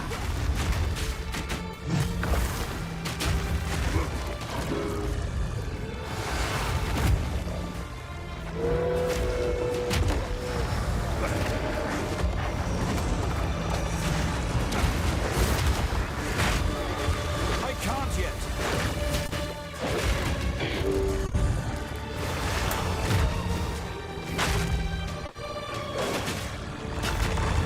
Oriana! Open the cage! Release the beast! Give me what you promised! I think not. I expected so much more. Ah, no. Weak to do the job. I'll find someone who can. Goodbye, husband. You manipulative whore! How dare you abandon me after all I've given you!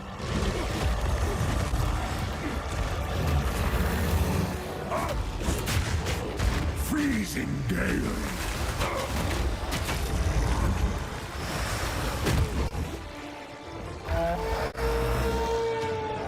The air grows colder. Agnar the Ruined. Agnar the Impaler. As swift as death. And imbued by the moon. Cursed or gifted. Branded and afflicted. Your veins soon chilled. Agnar shall slay again. I smell your blood. And I am ravenous. Requiem on high.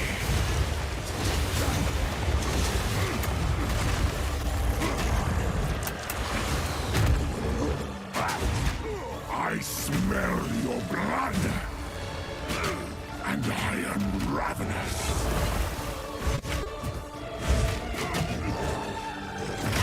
Protoss! Solstice of pain.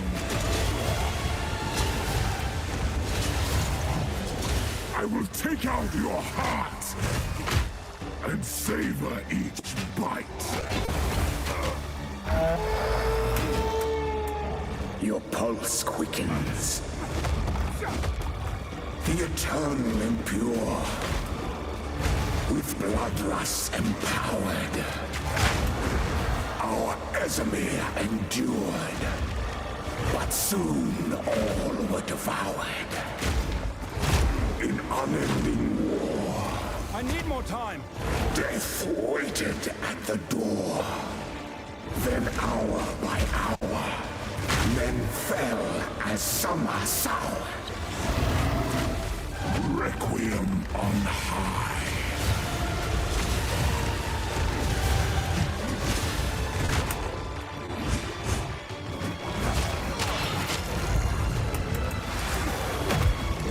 I will take out your heart and savor each bite.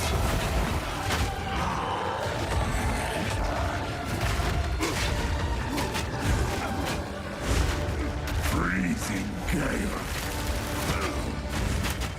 Requiem on high.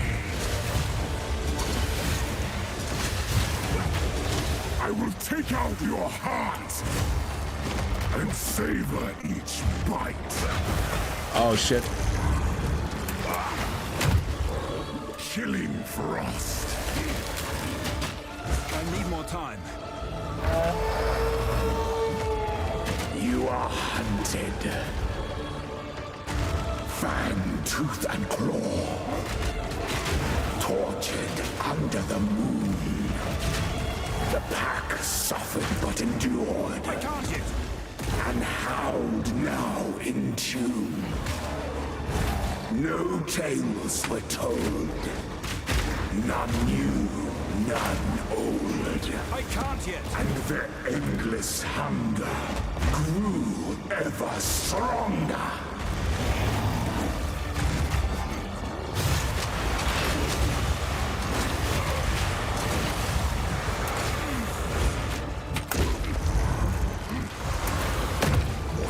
Freezing gale.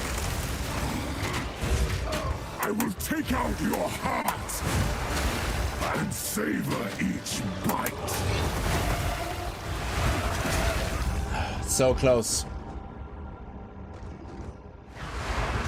Oh man, that was close.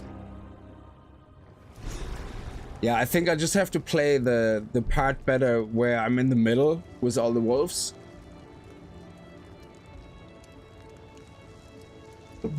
And then I'm good. We nearly made it first try. Very good. Yeah, that's a bit annoying that he kind of repeats a lot, but I think the reason he doesn't shut up, it gives you a cue.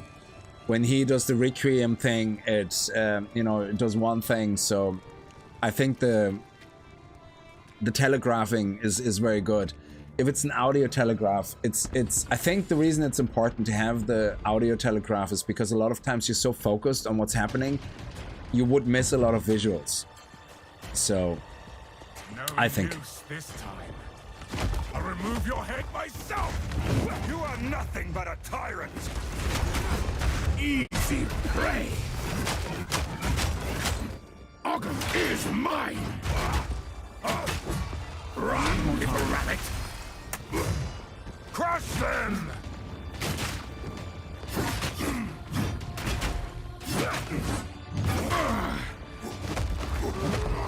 You dare mock me.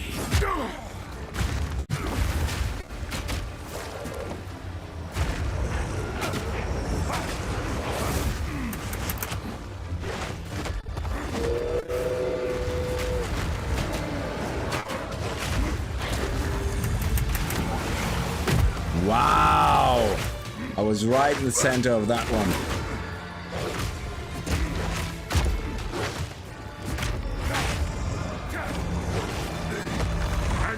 To me!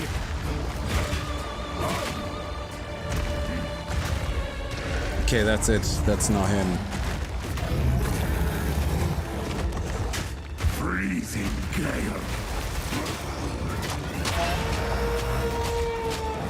Your pulse quickens. The eternal impure. With bloodlust empowered. Our Resume endured, Shatter! but soon all were devoured. In unending war, death waited at the door. Then hour by hour, men fell as summer soured.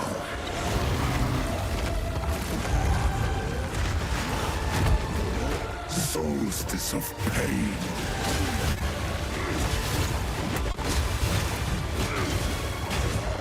I smell your blood, and I am ravenous. Desolation.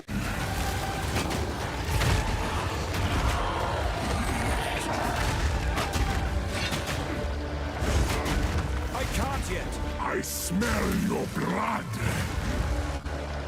and I am ravenous. Freezing gale. Requiem on high.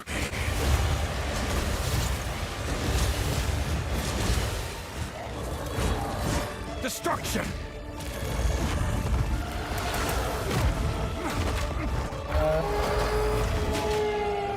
You are hunted. Fang, tooth, and claw.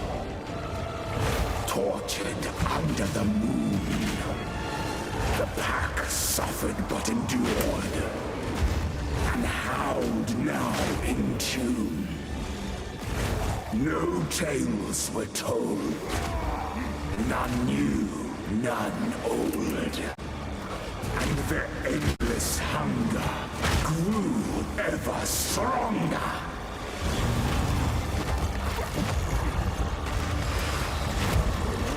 Freezing gale.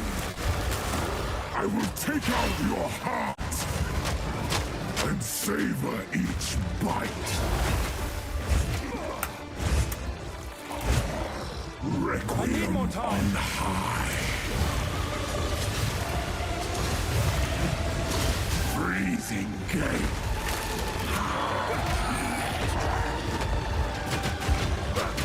I'm not ready. I will take out your heart and savor each bite.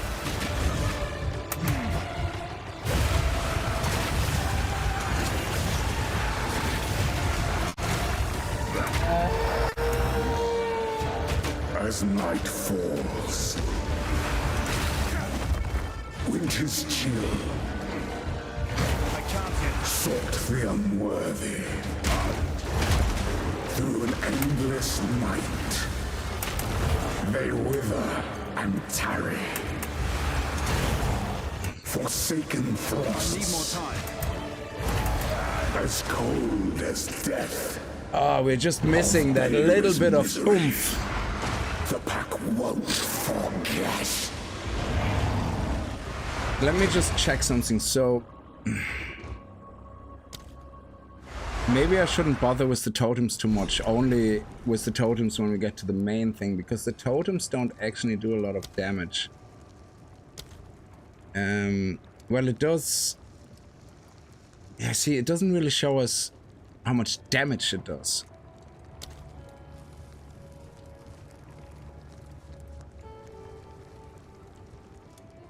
Yeah, it doesn't show us how much damage it does.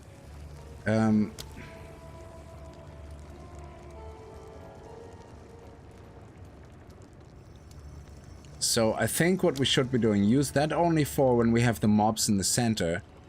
Use Earthquake with the boss and just make sure we break his armor. And I have to use Infernal Cry more, because Infernal Cry I think heals me a little bit, doesn't it?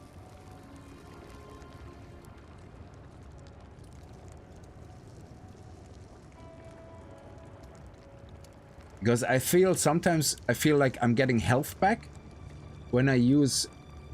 Something is healing me.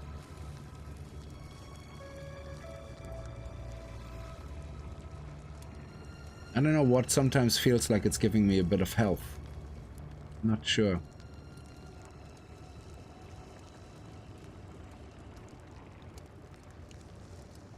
Oh, I get health flask charge back when I kill the ads. Oh, okay. Yeah, that's good. So in that case then, do the totem, only with the odds and try to focus basically on Earthquake, Infernal Cry, and yeah, okay, that's it. This one is not as useful, is it? I don't think so. Well, maybe, I don't know. I'll remove your head. Well, in the beginning, it's free. You are nothing but a tyrant. Easy prey. Ogum is mine.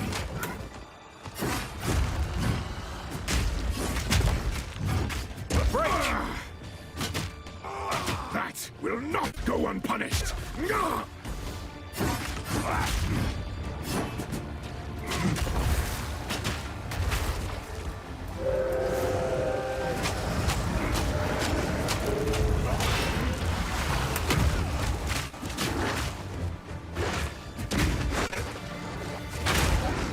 I'm not ready.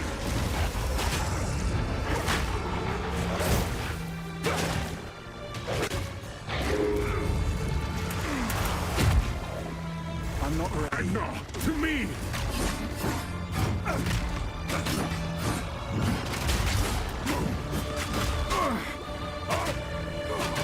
That will not go unpunished. I need more time.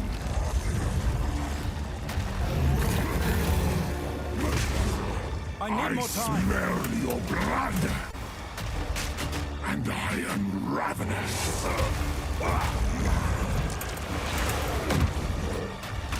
I need more time. The air grows colder. Agnar the Wound. Agnar the Impaler. As swift as death. And imbued by the moon. Cursed or gifted. Branded and afflicted. Your veins soon chilled. I completely got myself into a corner. I don't know how that happened. I was trying to get Earthquake off and I just could not get Earthquake off. I was just constantly interrupted.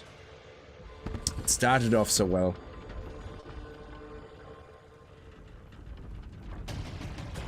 No, I don't have any support gems left. No noose this time. I'll remove your head myself. You are nothing but a tyrant.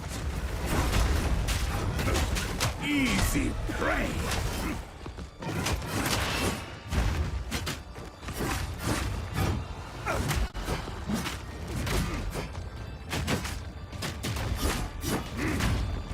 You'll pay with your life.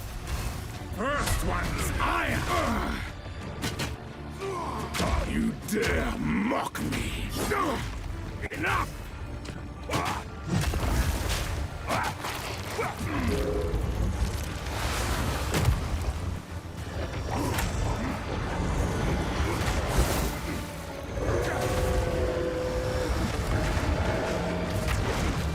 I can't yet.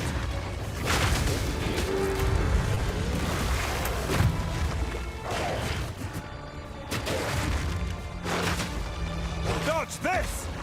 Agnar, to me! You dare mock me?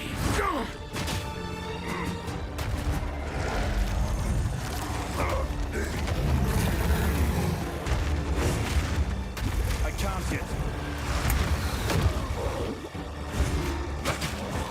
Requiem on high.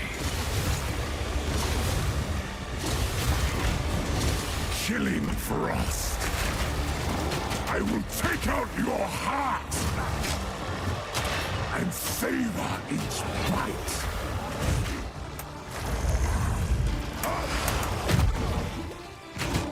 Freezing gale.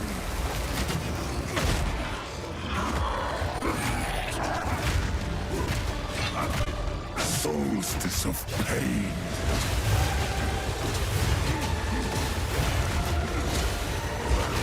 I smell your blood. And I am ravenous. Ah, I was right in the middle, fuck. I need more time. As night falls,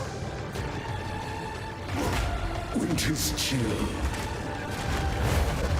sought the unworthy through an endless night. I'm not ready. They wither and tarry, forsaken frosts, as cold as death of Bayra's misery. The pack won't forget. I will take out your heart and savor each bite. Requiem on high.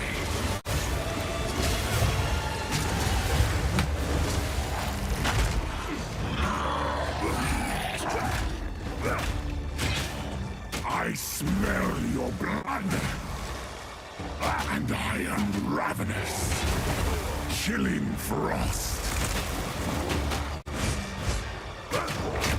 I need more time. Solstice of pain.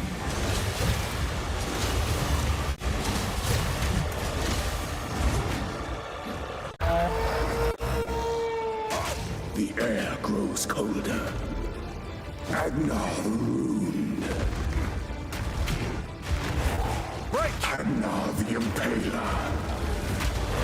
As swift as death. Not ready. And imbued by the moon.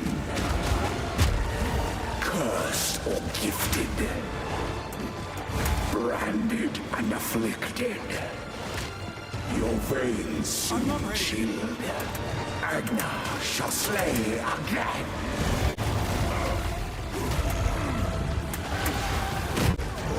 Solstice of pain.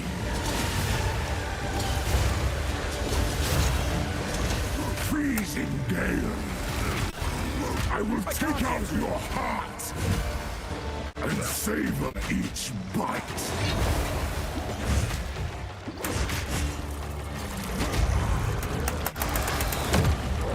Freezing gale.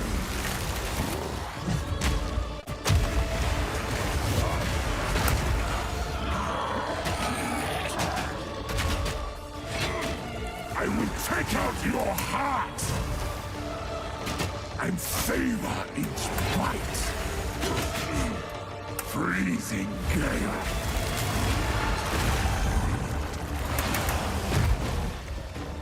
I'm not ready. Your pulse quickens. I'm not gonna survive this. The eternal impure. With bloodlust empowered. Unbelievable. Our Ezemir. If I don't get him before he does the last, the third or fourth, whatever it is, I'm not getting him. It's I'm just missing that little bit of extra DPS. Man, it's just a little bit. It's really hard because you have to focus, like the totems are not helping much in the beginning. They do. Remove your head myself. You are nothing but a tyrant.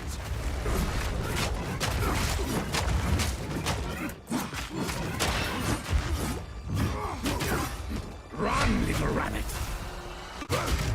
Easy prey. That will not go unpunished. I need more time. Crush them!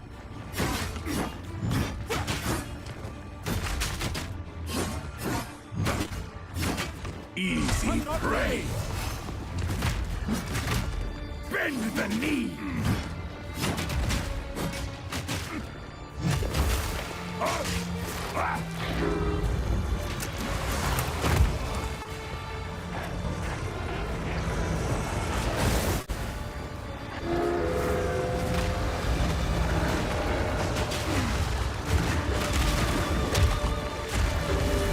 Shit. Mother of balls, man. What a position to be in. Agnar! You dare mock me? I'm not ready.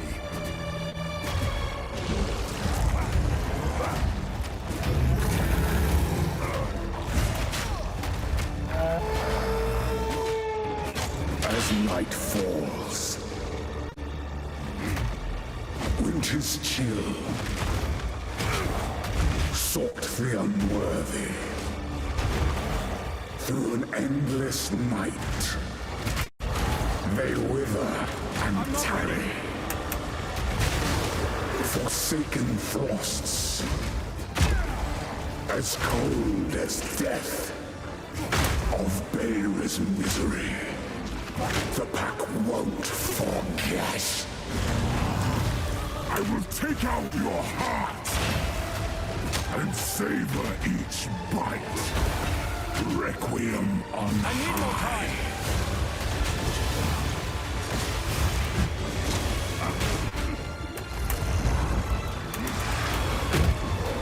I will take out your heart and savor each bite.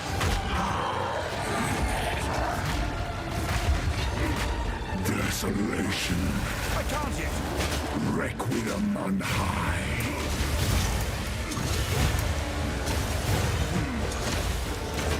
I will take out your heart and savor each bite. The air grows colder. Agnar the wound. Agnar the impaler. As swift as death. And imbued by the moon. I can't yet. Cursed or gifted. Branded and afflicted. Your veins soon chilled. Agnar shall slay again. Requiem on high.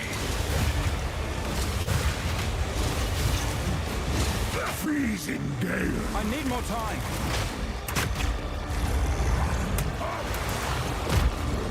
I will take out your heart. Destruction! Savor each bite. Freezing gale. Requiem on high.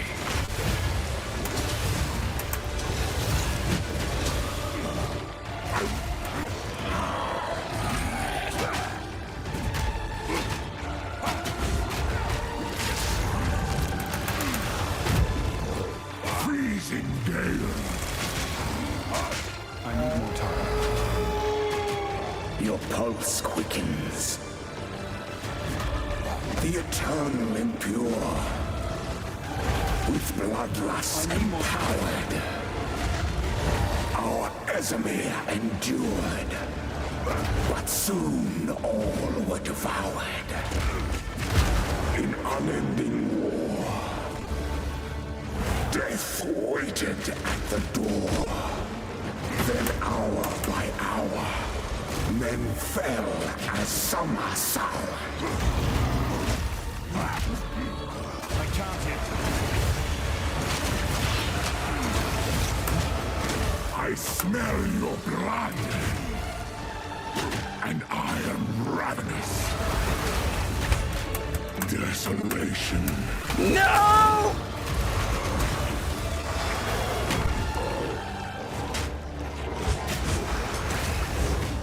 I will take out your heart and savor each bite. Yes. Mother of balls, man. I was just putting the earthquake down just in case I get frozen. I just slammed that earthquake down. It was like, please, just if I get frozen, let him get killed. The madness. Genie, Mac. It consumed This is my the most... being. I think this is literally the best fight in the whole game, I think. Because Used it against me it's so when I close should be every released. time. I found messages from He the got desert. too close to the sun, yes. From the Vastiri. Yes. Find her. Kill her. But first, please, stop the madness. As you wish. Even the death scene is just so well done. Let us return to Clearfell to make our preparations.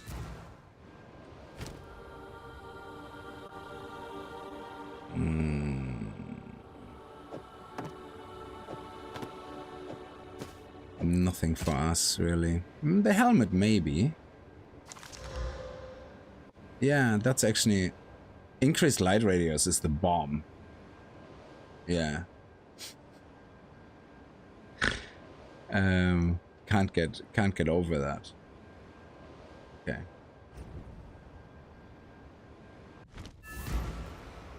Oh yeah, it's the best stat, light radius, yeah. Count, we can stick to the car. So let me see. You see, the two-handers are not really that good in the moment, but I think if I get a new level two-hander, it will outdo the single-handers. Until I get better single-handers again, you know, so it's kind of... I think it's gonna bounce back and forth.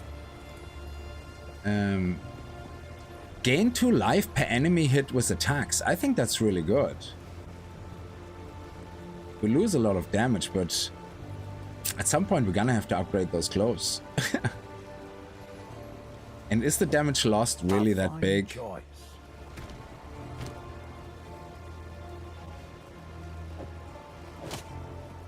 Well, I don't know. It's 30 damage. It's not bad. But we have more sustain. And in the moment, everything is a bit overkill anyway, I think.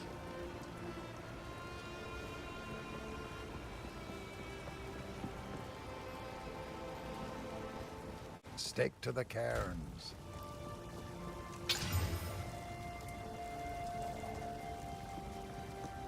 Didn't really change anything. I don't know. I don't know. We'll see. This is a bit of a downer as well.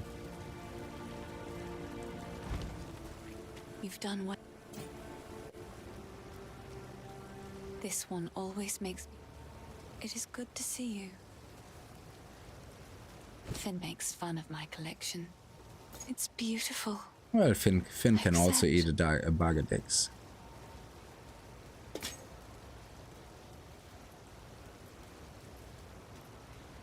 Yeah, that song doesn't play.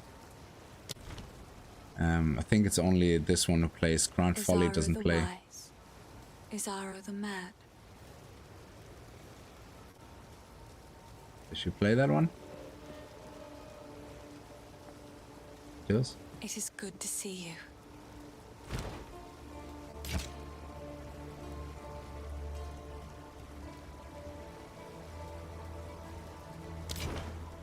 Oi. We must the flesh. Time is short. Make haste. Yes? These are just some odds and ends of mine. I will treasure it.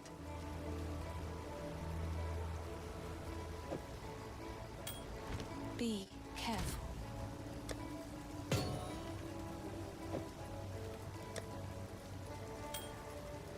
We're only level 16. Holy shit, no wonder this was so hard.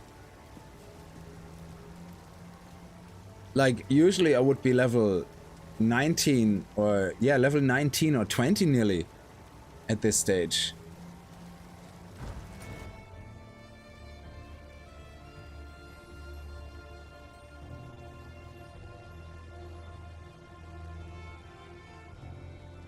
Yeah, this is a level 15 boss fight.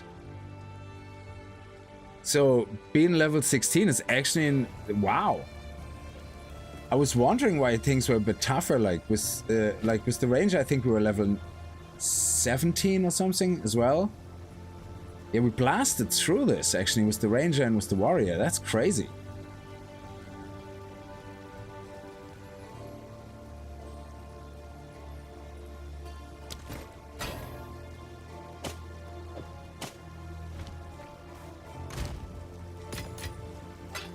Okay, let me just quickly do a feel good.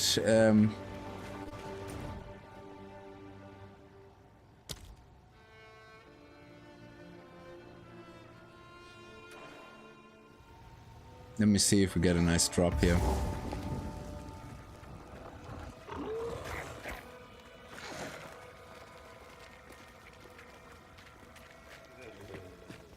Where is she? Where's the singing lady? Where's the singing lady?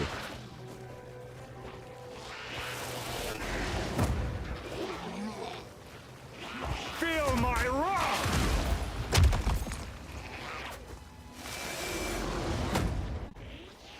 Oh, is she up there? That's a bit far away.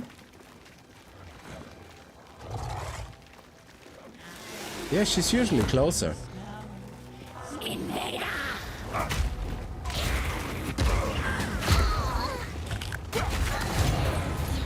No yellows.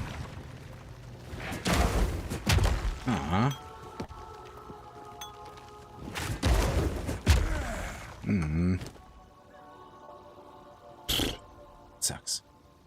Yeah, they really nerfed that. It was nice, like, to be able to do that.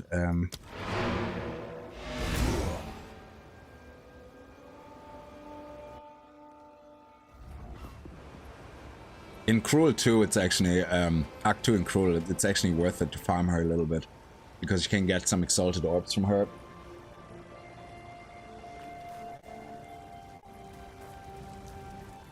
How can I... Yes, I like to hold on to bits and pieces. Any that catch your eye, I will treasure it.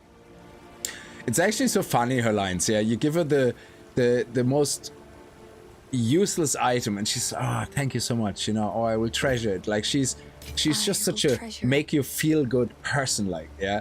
Meanwhile, Finn is such a dick. He's not a bad person, but he's a dick. So, for enacting my... So... Quickly. Betrayal of... The Countess has escaped with the beast. Oh, I sold my shard. Ah, yeah. Every attempt to control it has ended in cataclysm. We must pursue her to the plains of Vastyria. We should find the Marikath caravan. Only then... I love the way this is. Oh, the voice actress. Yeah, absolutely. This outpost. Okay, let me see. Time is short. Make haste. We still have a few more minutes. I think we can try to see if we can unlock the culture of moving warriors. caravan. Only You are seeking higher.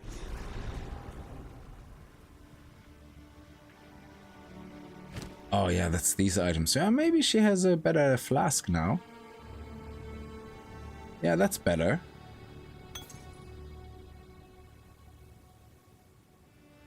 Excellent, yeah. And then, what about this? Oh, hang on. 110, 110. Yeah, let's do that. And let's give it a little upgrade.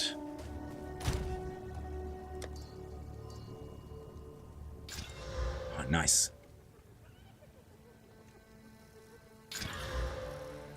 Even better. Oh, beautiful. Come to Papa. There we go. Saka, you know Yuna. You know Yuna. I tell you that much. The bar is so far up. If you look up, you can't see it. That's how far above you is the bar. Sorry, whoever the voice actress is for Saka. It's just not gonna happen.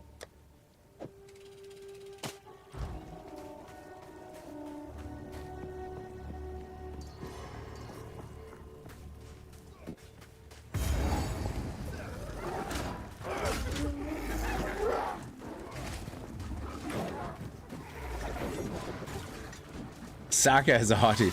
I bet you in her prime she was like a dominant piece of meat. Like when she talks about her youth and everything, it's like, holy shit, man. Like she would have taken you apart. You would not be enough man for all of Saka. I need more time. Oof, that was a nice exploding foreface right there. Okay, let's stick to the right, I guess. Okay.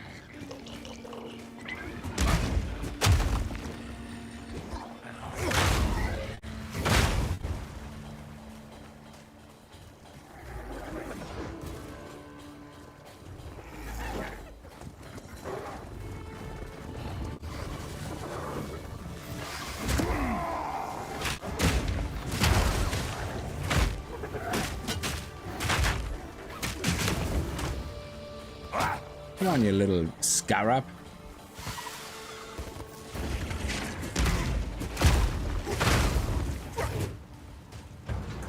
Oh, an iron rune. Perfection.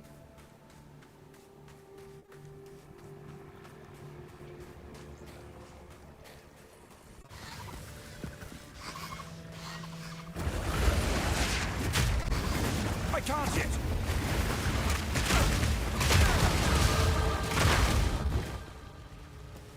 Did we nearly die and us leveling up actually just about saved our skin there?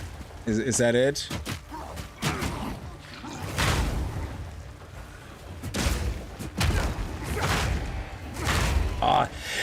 This is the most satisfying attack. The audio, the atmosphere is just, it has that juiciness to it. It's just beautiful. Anyway, okay. Let me see. We're gonna head down here. So we're gonna head into here. Nice. Oh, and we have increased attack speed here as well. Which when you later on, when you have high stats, 3% attack speed are making a huge difference. Like you're talking an extra 2 grand of damage, like the end game.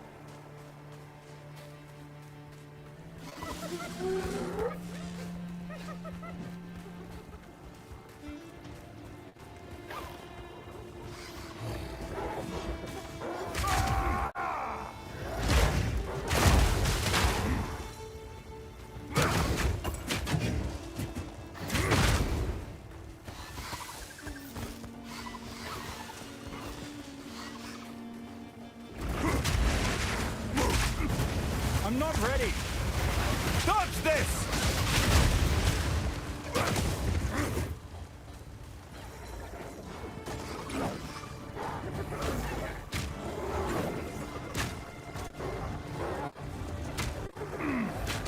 I need more time.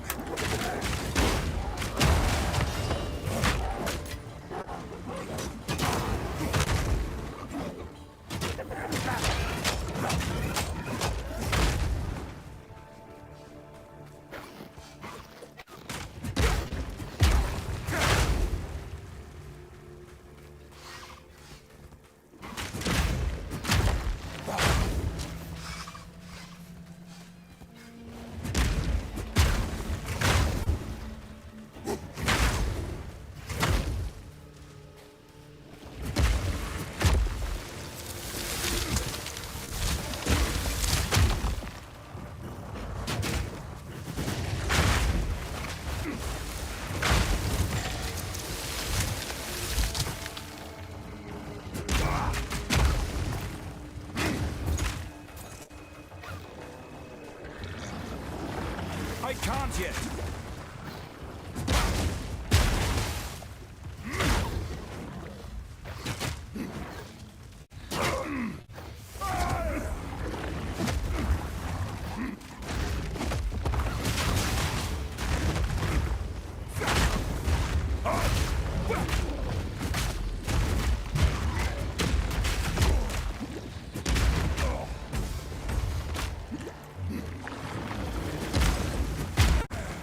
I'm not ready.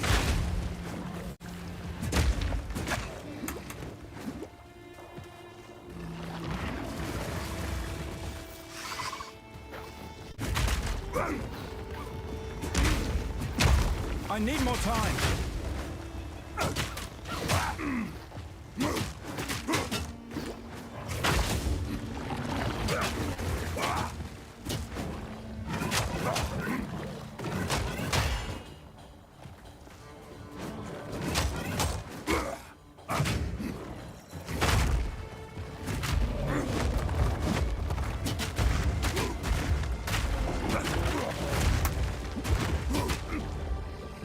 He is a tough son of a bitch.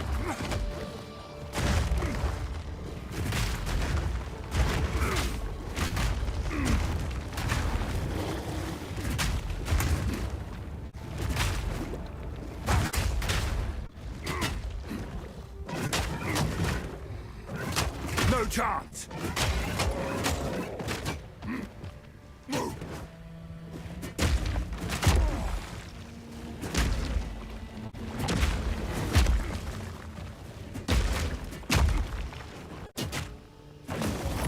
Wow. He is a tanky son of a gun. Oh, well, that's quality. That gives us something, which is good.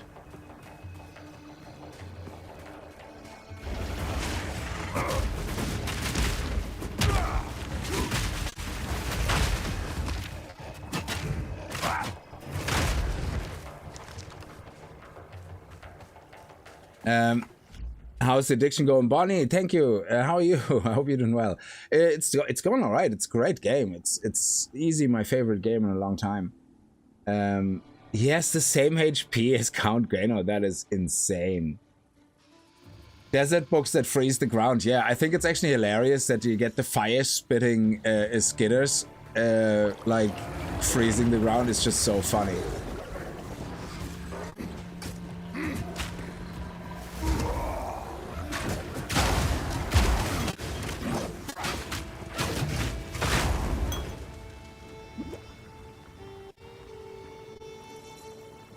We need a good 200. Yeah, I think this boss, I don't think we're gonna beat this desert boss here.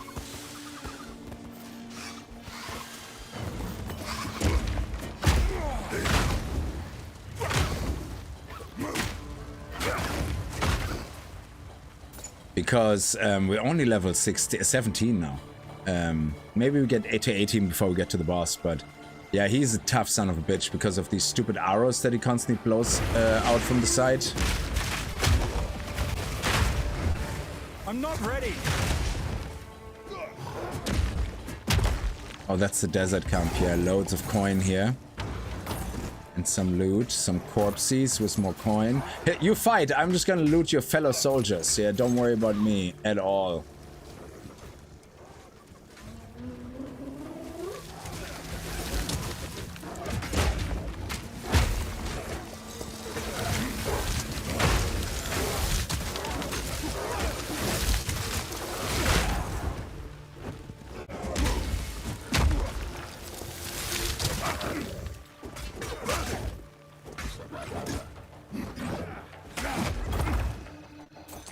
He actually died before I thought. Okay. Oh, it could actually be down there, the boss. Oh, I hate that so much when I miss the corner. It could be just a dead little end, or you always have to check it. When you miss a corner like this, and you end up having to go to that corner for the boss, it's just so irritating.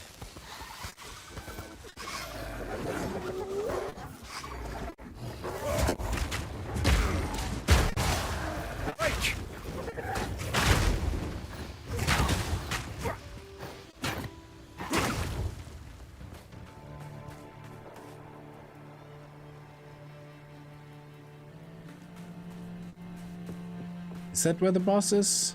It is. Wow. And I was right. It was the little shitty corner.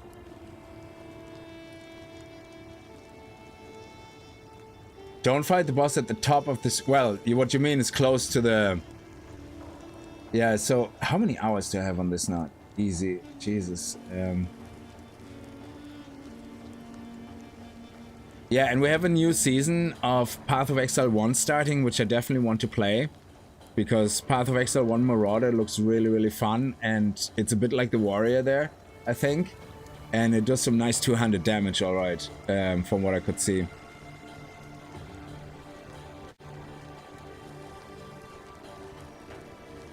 Yeah, I have 224 hours. And now I'm back in work now, which means that this is gonna go down, like, yeah. So I played 84 hours in the last 2 weeks. That would be more than 100 hours according to GeForce Now, so I would have to pay for my hours. That sucks, because that game can't run locally on my PC properly. Oh, that sucks donkey balls.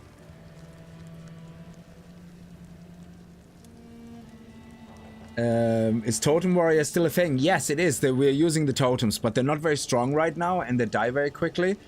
That is why we are moving towards the totem section of the passive tree. And we're here, so we're gonna pick up a little bit more area of effect. Even that one here. And that means all our things like the slams, all that stuff, and the big bone shatters and the earthquakes, they all should do a lot more damage.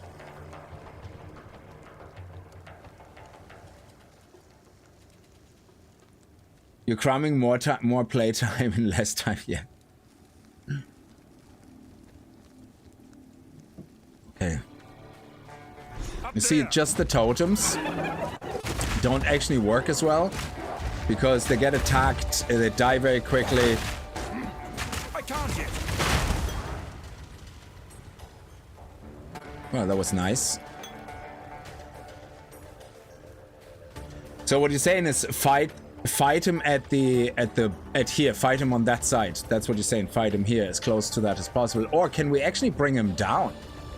Somebody was saying that, I think, that we can bring him down below the...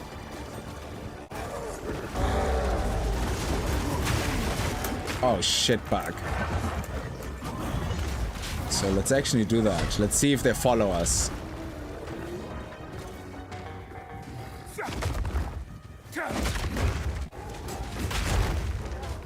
I'm not ready. Shadow! I don't think he's coming down. He's stuck.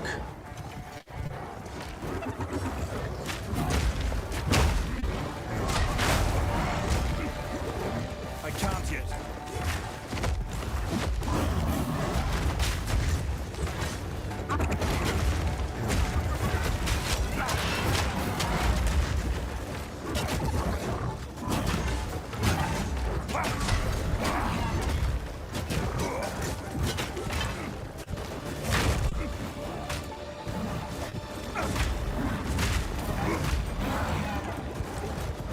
Is he following us now? Yeah, now he is.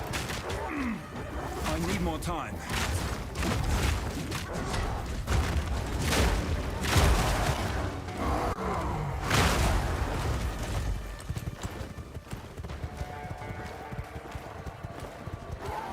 Oh, he always does that. He goes back up.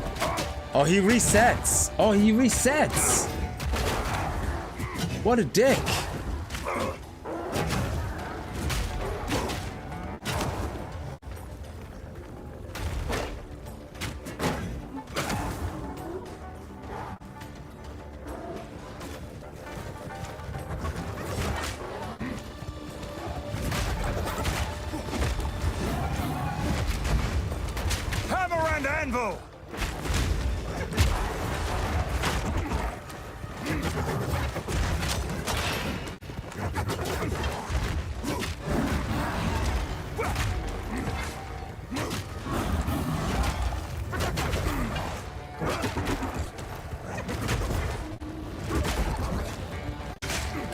I need more time.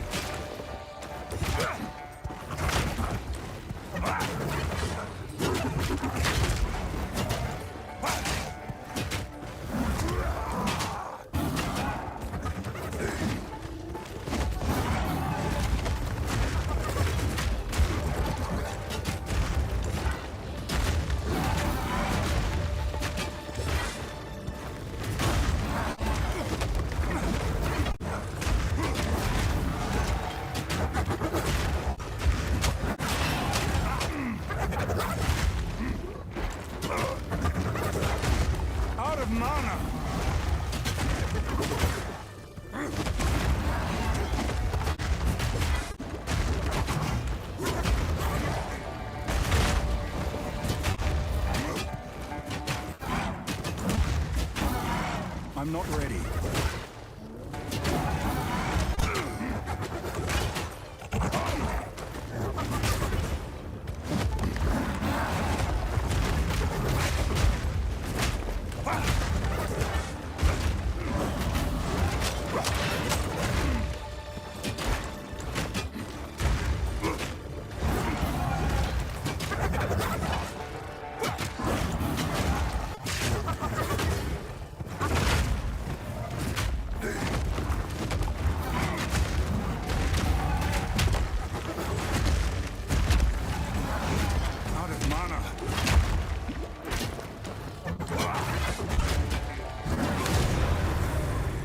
Entire pack!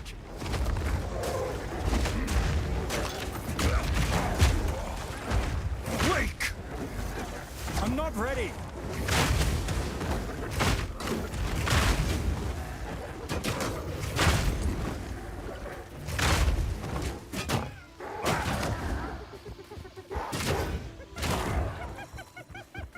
Oh, and then we get sucky drops. So I think we booked him out because the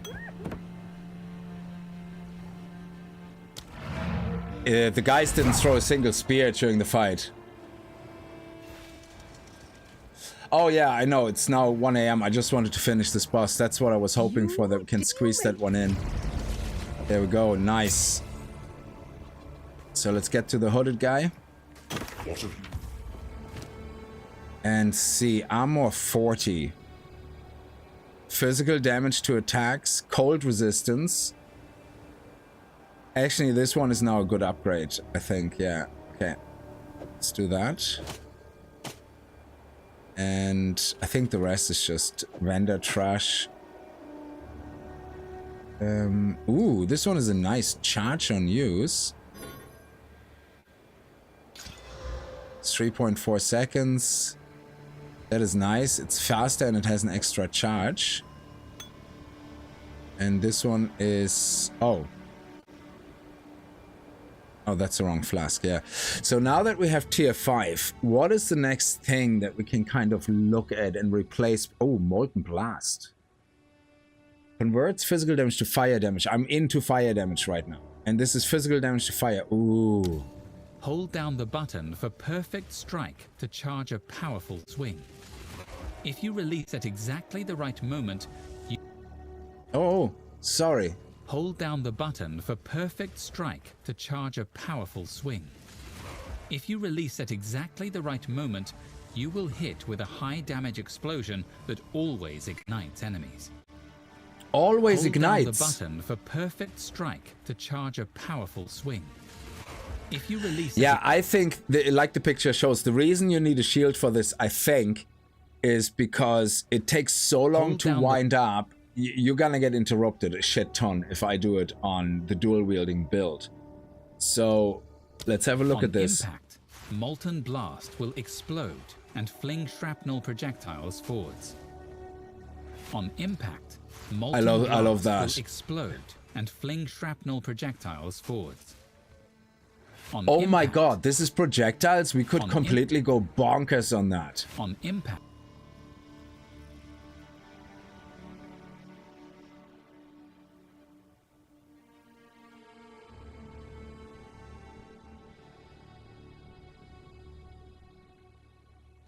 On impact, Molten Blast will explode. Yeah, I'm gonna go with that. And we're probably gonna replace, obviously, one of these things with it. But I'm gonna have to see which one. I'm not really sure.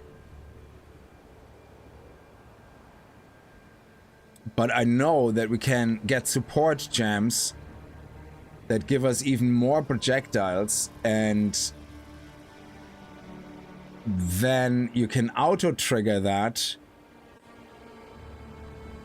You can auto-trigger that with... okay, let me actually go back onto the wagon first. Okay, yeah, sell. Sell, sell, sell, sell, sell. And, oh yeah, this one is disenchant. Ba-boom. Let's put it into the stash here for a second. Bam, bam, bam, bam, and bada bing. Okay.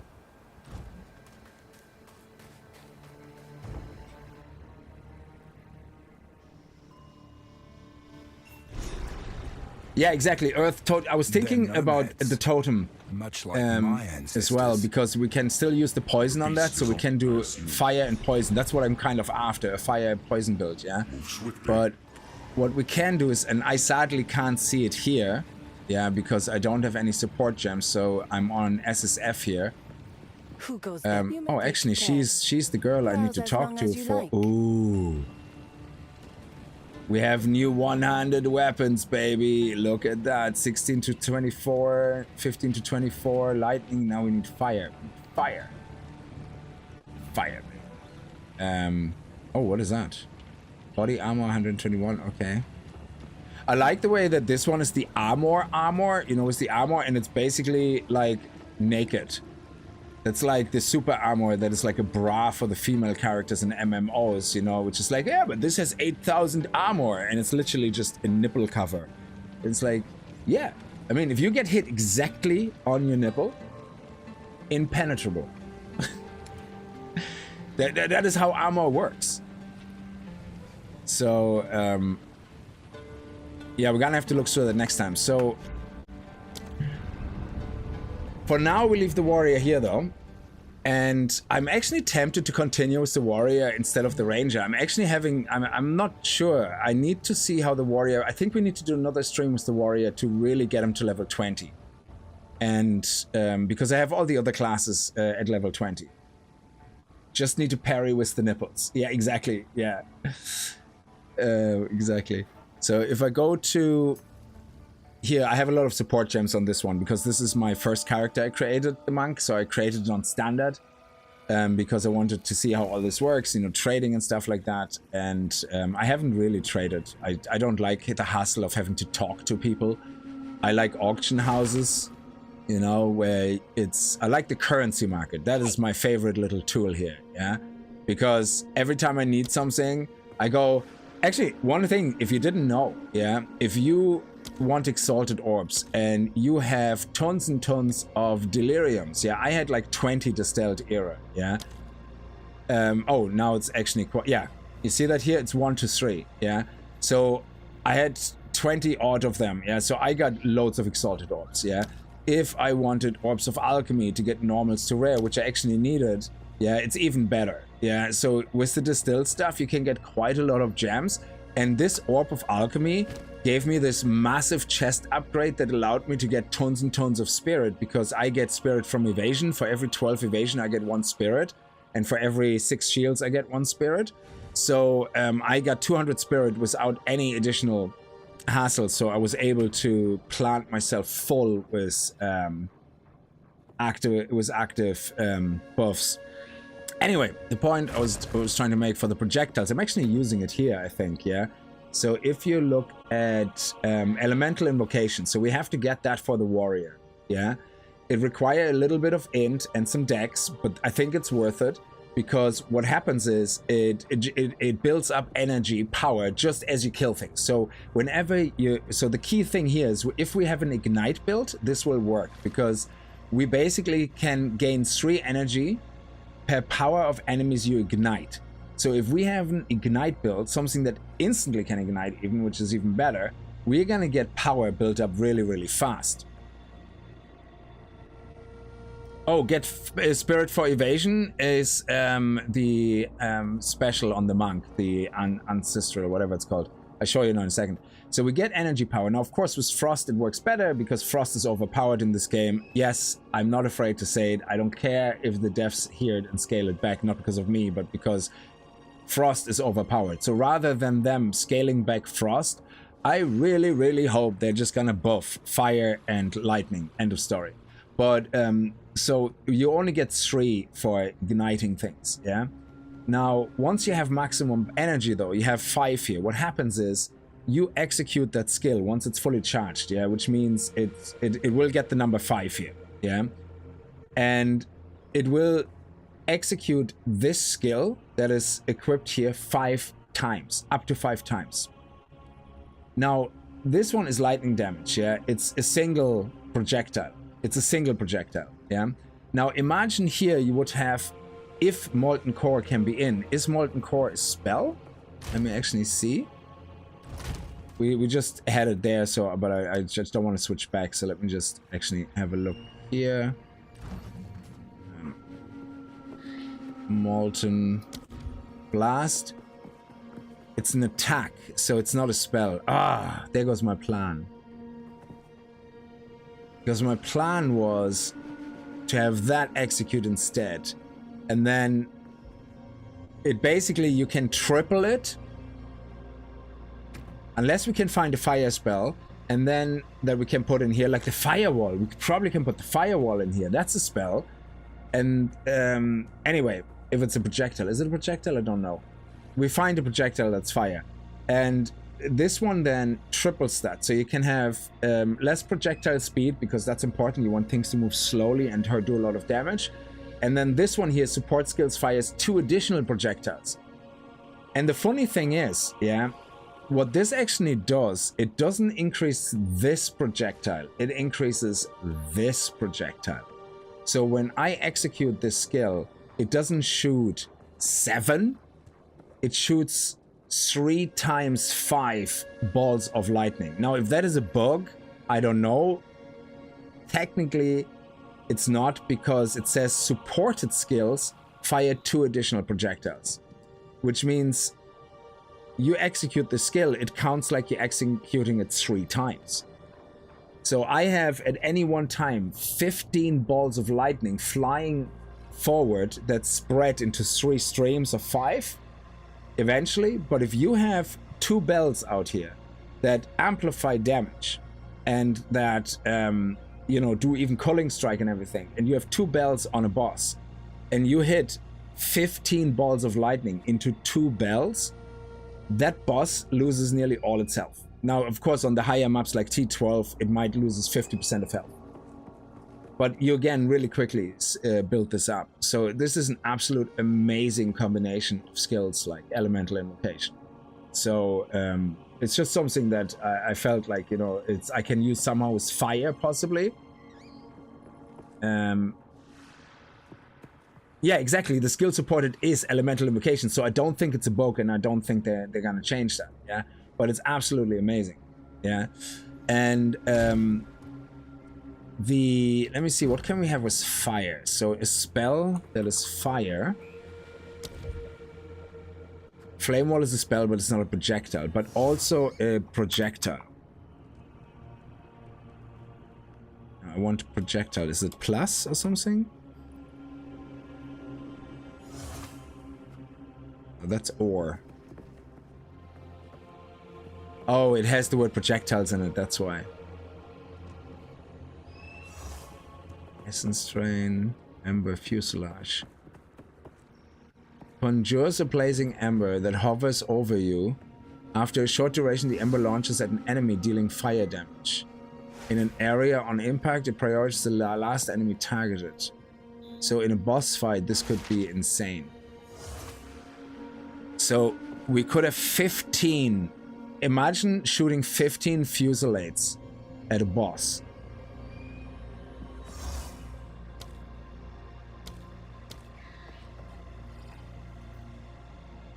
That's crazy. What else is there? Fireball. Oh. Fireball. Explosion radius, fireballs. Fires 8 projectiles. Oh my god. Launches a large ball of fire which explodes on impact. So you have 5 fireballs times 3 times 8. So 15 times, you have basically 96 fire projectiles, each doing this damage. Popping off. That is crazy. And there's a chance to fire 2 additional projectiles.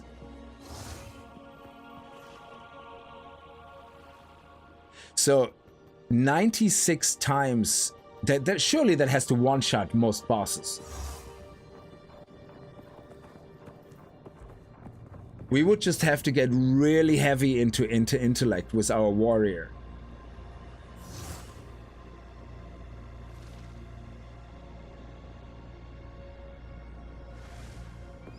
That would be actually amazing to try out. Something crazy like that would be absolutely fascinating on a warrior, I think.